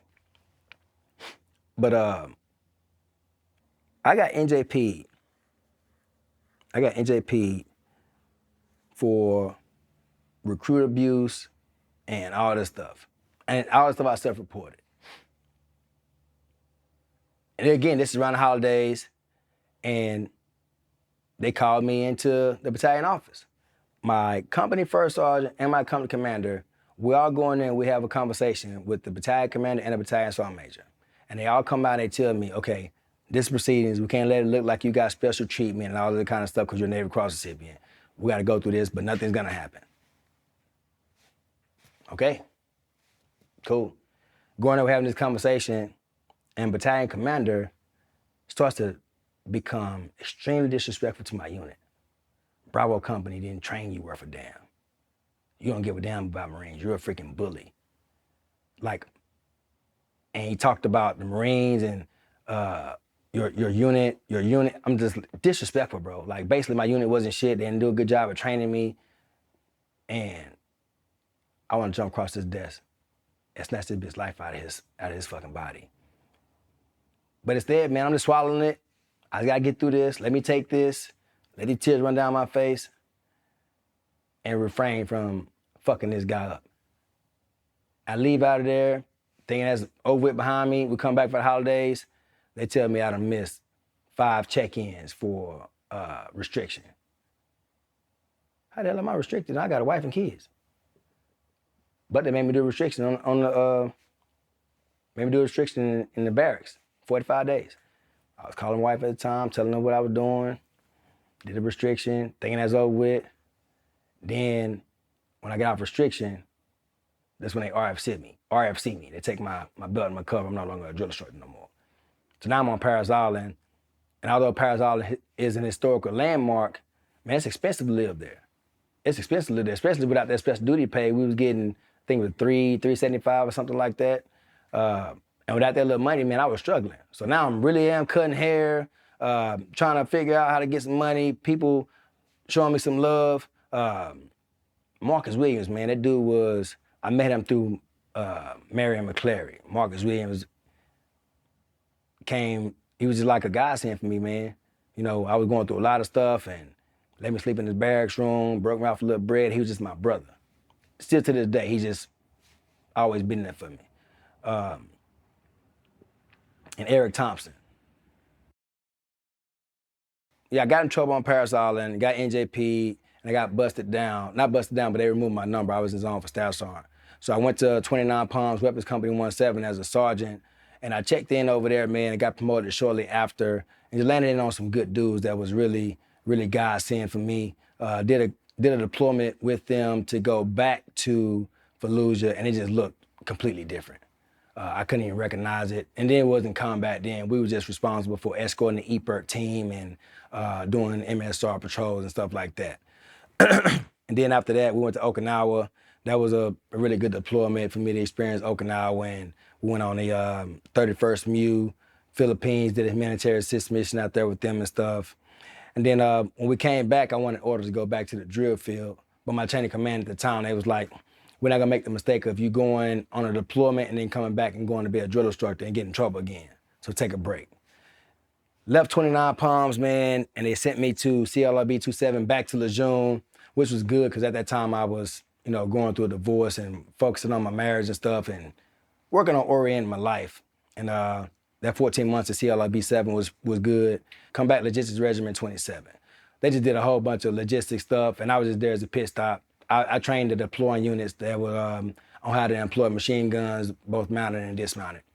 Easy day. The HIS team came back out. I got HISted again for recruiting duty. They were like, hey man, we seen you as drill instructor first. You wanna go back and do that? I said, thank you. That's what I've been trying to do. So they sent me back to San Diego. They sent me to San Diego as a drill instructor. I was 1st Battalion Charlie Company on Paris Island, and I was 3rd Battalion India Company in San Diego. Now, I was a San Diego recruit as well, so it was an honor for me to be back there and to be able to set the record straight on some stuff. MCRD was really low-key for me as far as being a drill instructor. I knew what to do to not get in trouble. I knew how to inspire Marines and help them save their careers. I did a lot of great stuff over there. I did a green belt cycle, just a 3rd hat running around however they do it. I changed a whole bunch of that stuff. Then I became a heavy. I did 2 senior drill instructor cycles. Then I did a chief cycle, where they call it Serious Gunnery Sergeant on Paris Island. Then I became a drill instructor school instructor. Drill instructor school was the hardest for me because, like I told you, with recruits, it allows me to stay busy and I can keep on putting the demons to sleep. But the drill instructor school, I had too much time. So in 2014, during the Marine Corps ball, it was the last time I couldn't take it anymore. Every time you do a roll call at the ball for the Marines that are falling, Marines that aren't there, man, I wig out, bro. Like that bell is just like the sunken place for real. I just wig out. And this time I was beating my head on the table and stuff. My first appointment for mental health and PTSD, December 2014, going into the rest of my career. Man, I went through a 9-week inpatient treatment facility at Point Loma called Oasis. I would do combat again before I did that. That is one part of the program called moral injury. You go in there, you talk about your most traumatic experience, whether it was mine or anybody else's. Although I never got to talking about mine, I couldn't make it through nobody's, man. It would just wig me out. It would take me back to this place, and I now know that I had been avoiding it for 12 years. I had been avoiding it for so long. That's why it's so intense for me. I probably should have gotten some more therapy first before I did that, but I did that. In that therapy process, I met Ross Blaine. He was a real godsend for me. He was a master guns, but he helped me out a lot of stuff. And from there, I went the rest of my time. So from December 2014 to December 2017, a little bit over 3 years and some change, I went through 3 days a week group therapy, went to the alcohol groups on Tuesdays. I wasn't an alcoholic, but I learned that alcoholism runs parallel with PTSD. And then I met with my individual therapist once a month for individual therapy for a little bit over 3 years. I went through a whole bunch of changes, man, and transition in my mental health. Mental health helps you cope, but it doesn't heal you. It doesn't heal you. It gives you the tools you need to go out here and not wig out, but not necessarily the tools to go out here and live and enjoy yourself. But at the time, that's all I needed. That changed, man. I got medically retired. I was doing some training. I was real big into PT because that was part of my physical therapy program. So like, yeah, get big as you want to get. Just find something, keep you occupied. And I was out there doing some high intensity sprints and stuff on one of the football fields out there, and man, stepped in a hole and tore up all the stuff in my ankle again. So I had to do a cadaver tissue and allograft and all that stuff, pins and screws. And I couldn't pass the PFT anymore. And it got to the point where, no, I'm still a Marine, man. I'm fighting to stay in the Marine Corps. I was out here MCRD. So I went out to Pendleton, started watching some of the infantry units train. And it was just trash. It was like Marines walking around, freaking fat as fucking uniforms. And I'm not even on no drill instructor stuff. Like, in 1-8, you gotta be squared away. You start your camis, you march to the chow hall, like it was like that. So I'm gonna go back to my old stomping ground. So I go back to Lejeune and watch some of those Marines train. And it just wasn't the same. I felt like I was a dinosaur. Maybe it wasn't fair to them because I had the experience that I have, but it made me more susceptible to accepting the medical retirement. I don't think I got a place in the Marine Corps no more. I definitely don't want to be a first sergeant. All you motherfuckers do is write people up and talk about walking on the grass. Like, I don't want to do that. You know, and master guns or master sergeant in the infantry, it's just operations and COC. I don't necessarily want to do that either. I didn't really know what it was I wanted to do. I just know I wanted to keep a rifle on my shoulder and be with the team, and that wasn't gonna happen anymore. So I accepted the medical retirement December 31st, 2017.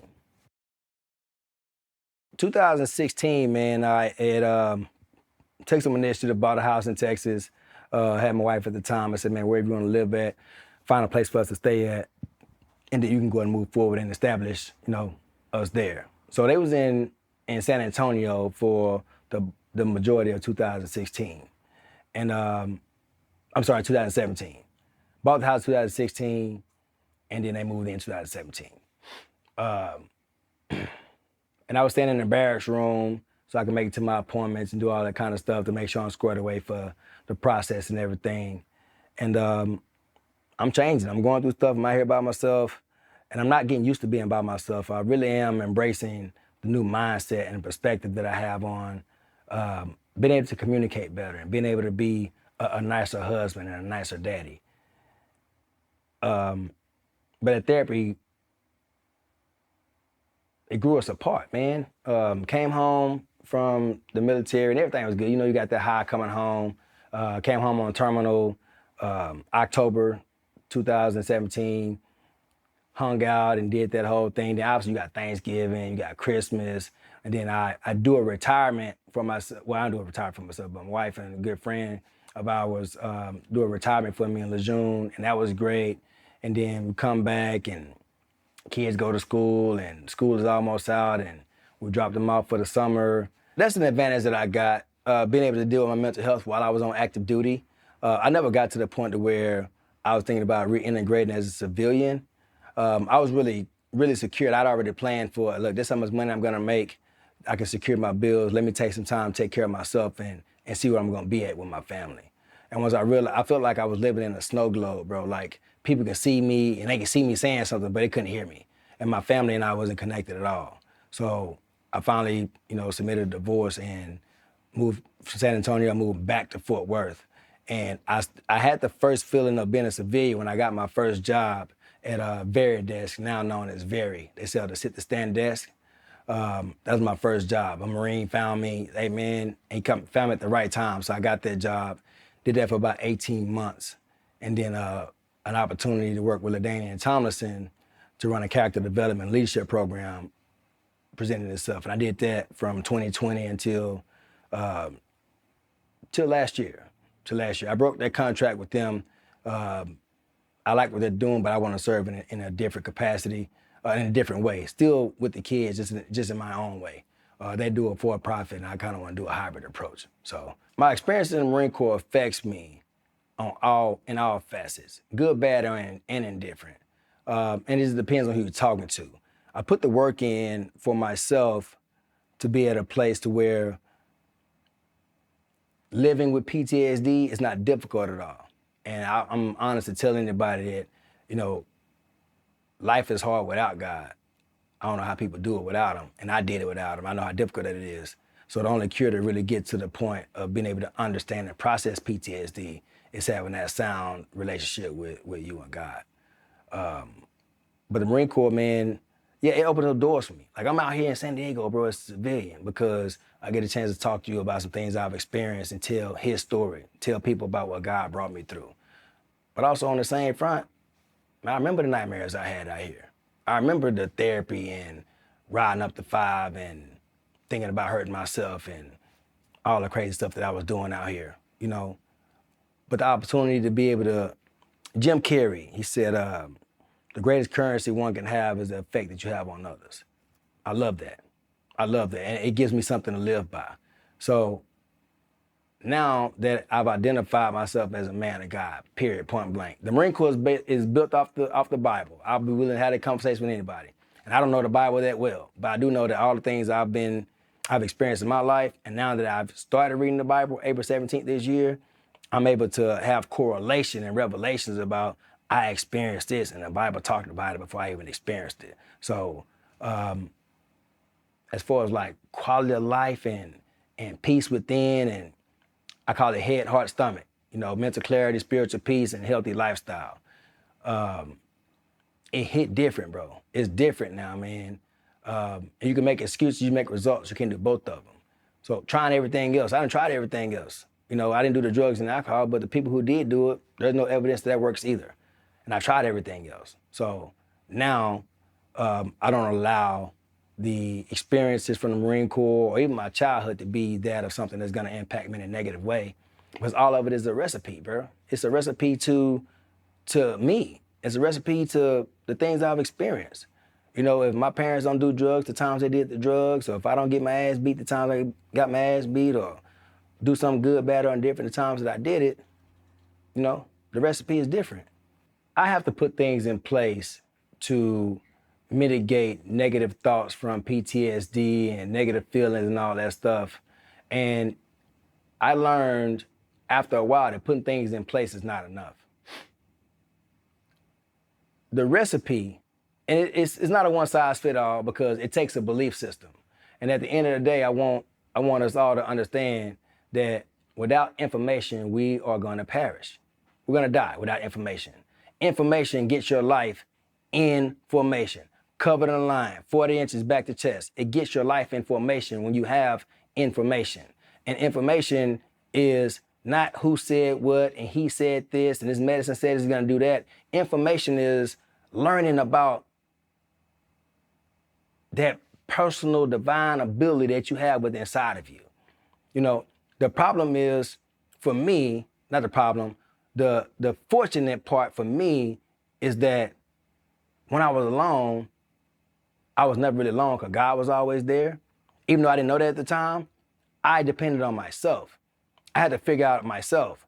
Every time I have an issue in my marriage or with my kids or with my friends or with somebody in the grocery store or somebody weaving in and out of traffic, I know one thing to be sure. My big mama told me this. She say, one thing that's special about people is they can change if you want them to. My big mama, you can't make nobody change. You can make somebody change.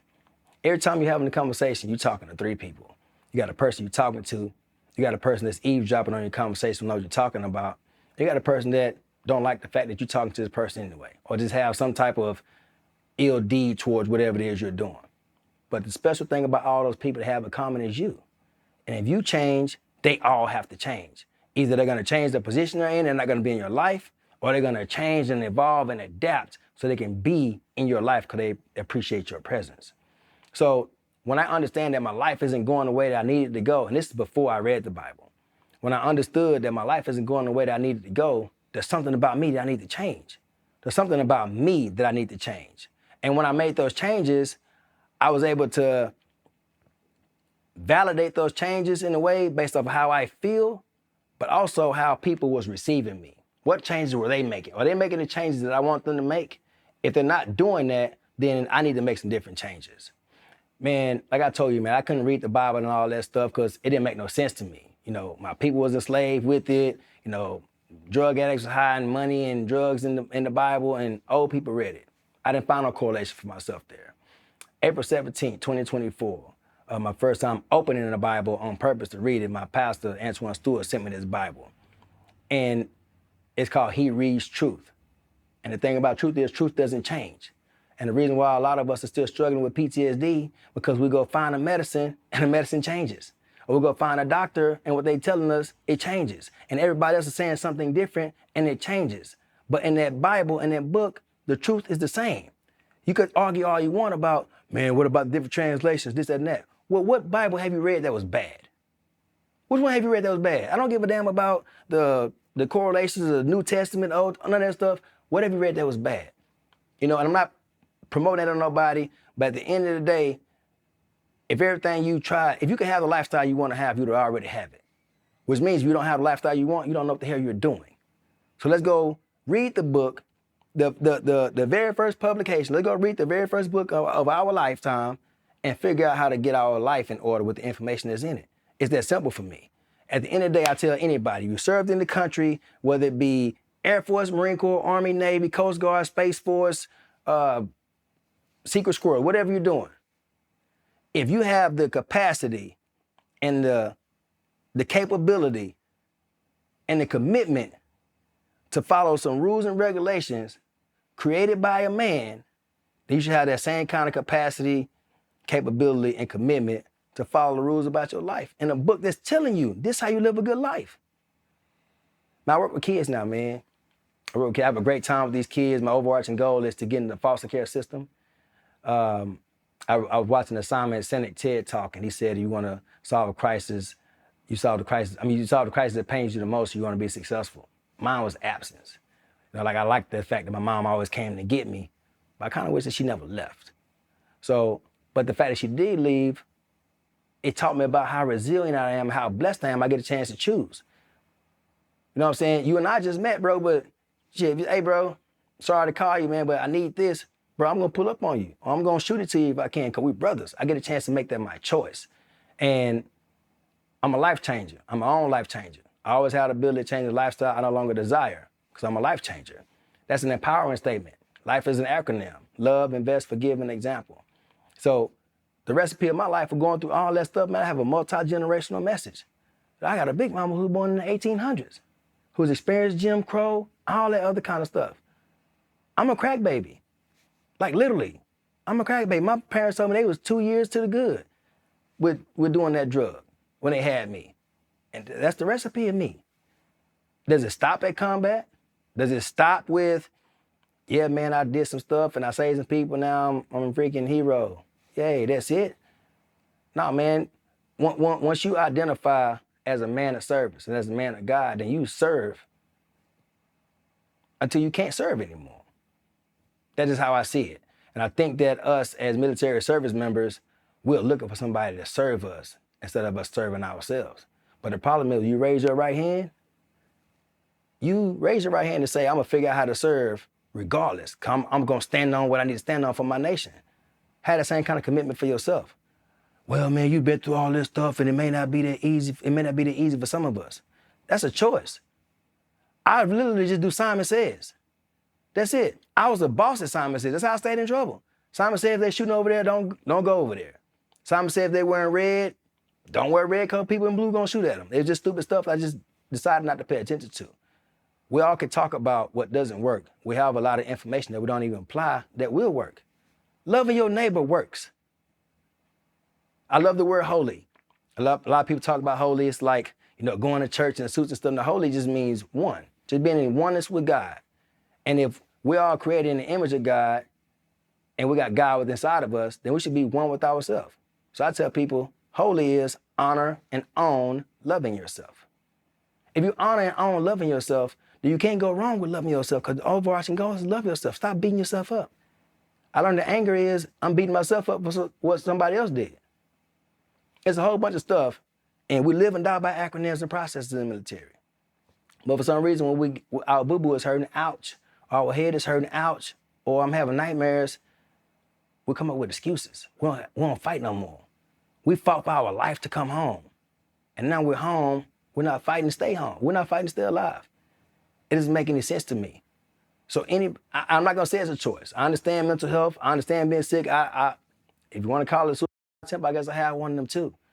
But at the end of the day, I promise you that I don't wanna know what not breathing is like. I read something simple in the Bible, said being thankful in all things. How can you be thankful and depressed at the same time? I was up here crying, boo-hooing, bro. I almost hurting myself and having cancer inside my body, literally, like feeling numb and not feeling happy because I'm holding on to I couldn't save Anderson. Well, newsflash, you didn't save Russell either. You didn't save Dominic either. Yeah, you made the choice and the decision, but a 50 cal machine gun shoots 1,829 bullets a minute, and I was getting shot at by 2. I don't know how fast RPK shoot, but they said there was one of them down there as well. I didn't protect my black ass from all them bullets. I didn't do that. So at the end of the day, when I choose to be thankful and I choose to be grateful, like literally, the rest of it, man, I just gotta trim the fat. It's just like getting a cheap steak. It'll be good, just cut some of that fat off of it. Leave a little bit of it there for the flavor and get the rest of it off of you. Your life only matters about the legacy that you leave behind. Service to others is service to self. I don't wanna have a conversation about the world's kids when we got our own kids in America who need us. It's a national security issue, and we all need to lock arms and give these babies a lot more than some socks, drawers, t-shirts, and food, and a field trip. We need to be able to have these raw and uncut conversations so we can get to the root cause of the problem and this mindset. Resources and all that stuff is important. It's important, it's very necessary, because they have to believe. Like, you remember we was in boot camp, and they make you stand up on that table, and you cross your arms and close your eyes, you gotta fall back and let everybody catch you. We telling these kids, hey, we ain't gonna give you shit. We ain't gonna help you. We're gonna tell you that you need to be a better person, but we want you to fall back and let us catch you. No, we gotta put our money where our mouth is. We also gotta hold them accountable to having skin in the game. The last thing I say, life can be good, man. We love and best, forgive and example. And at the end of the day, like Jim Carrey said, man, the effect you have on others is the greatest currency you can have. So serve it till you can't serve no more.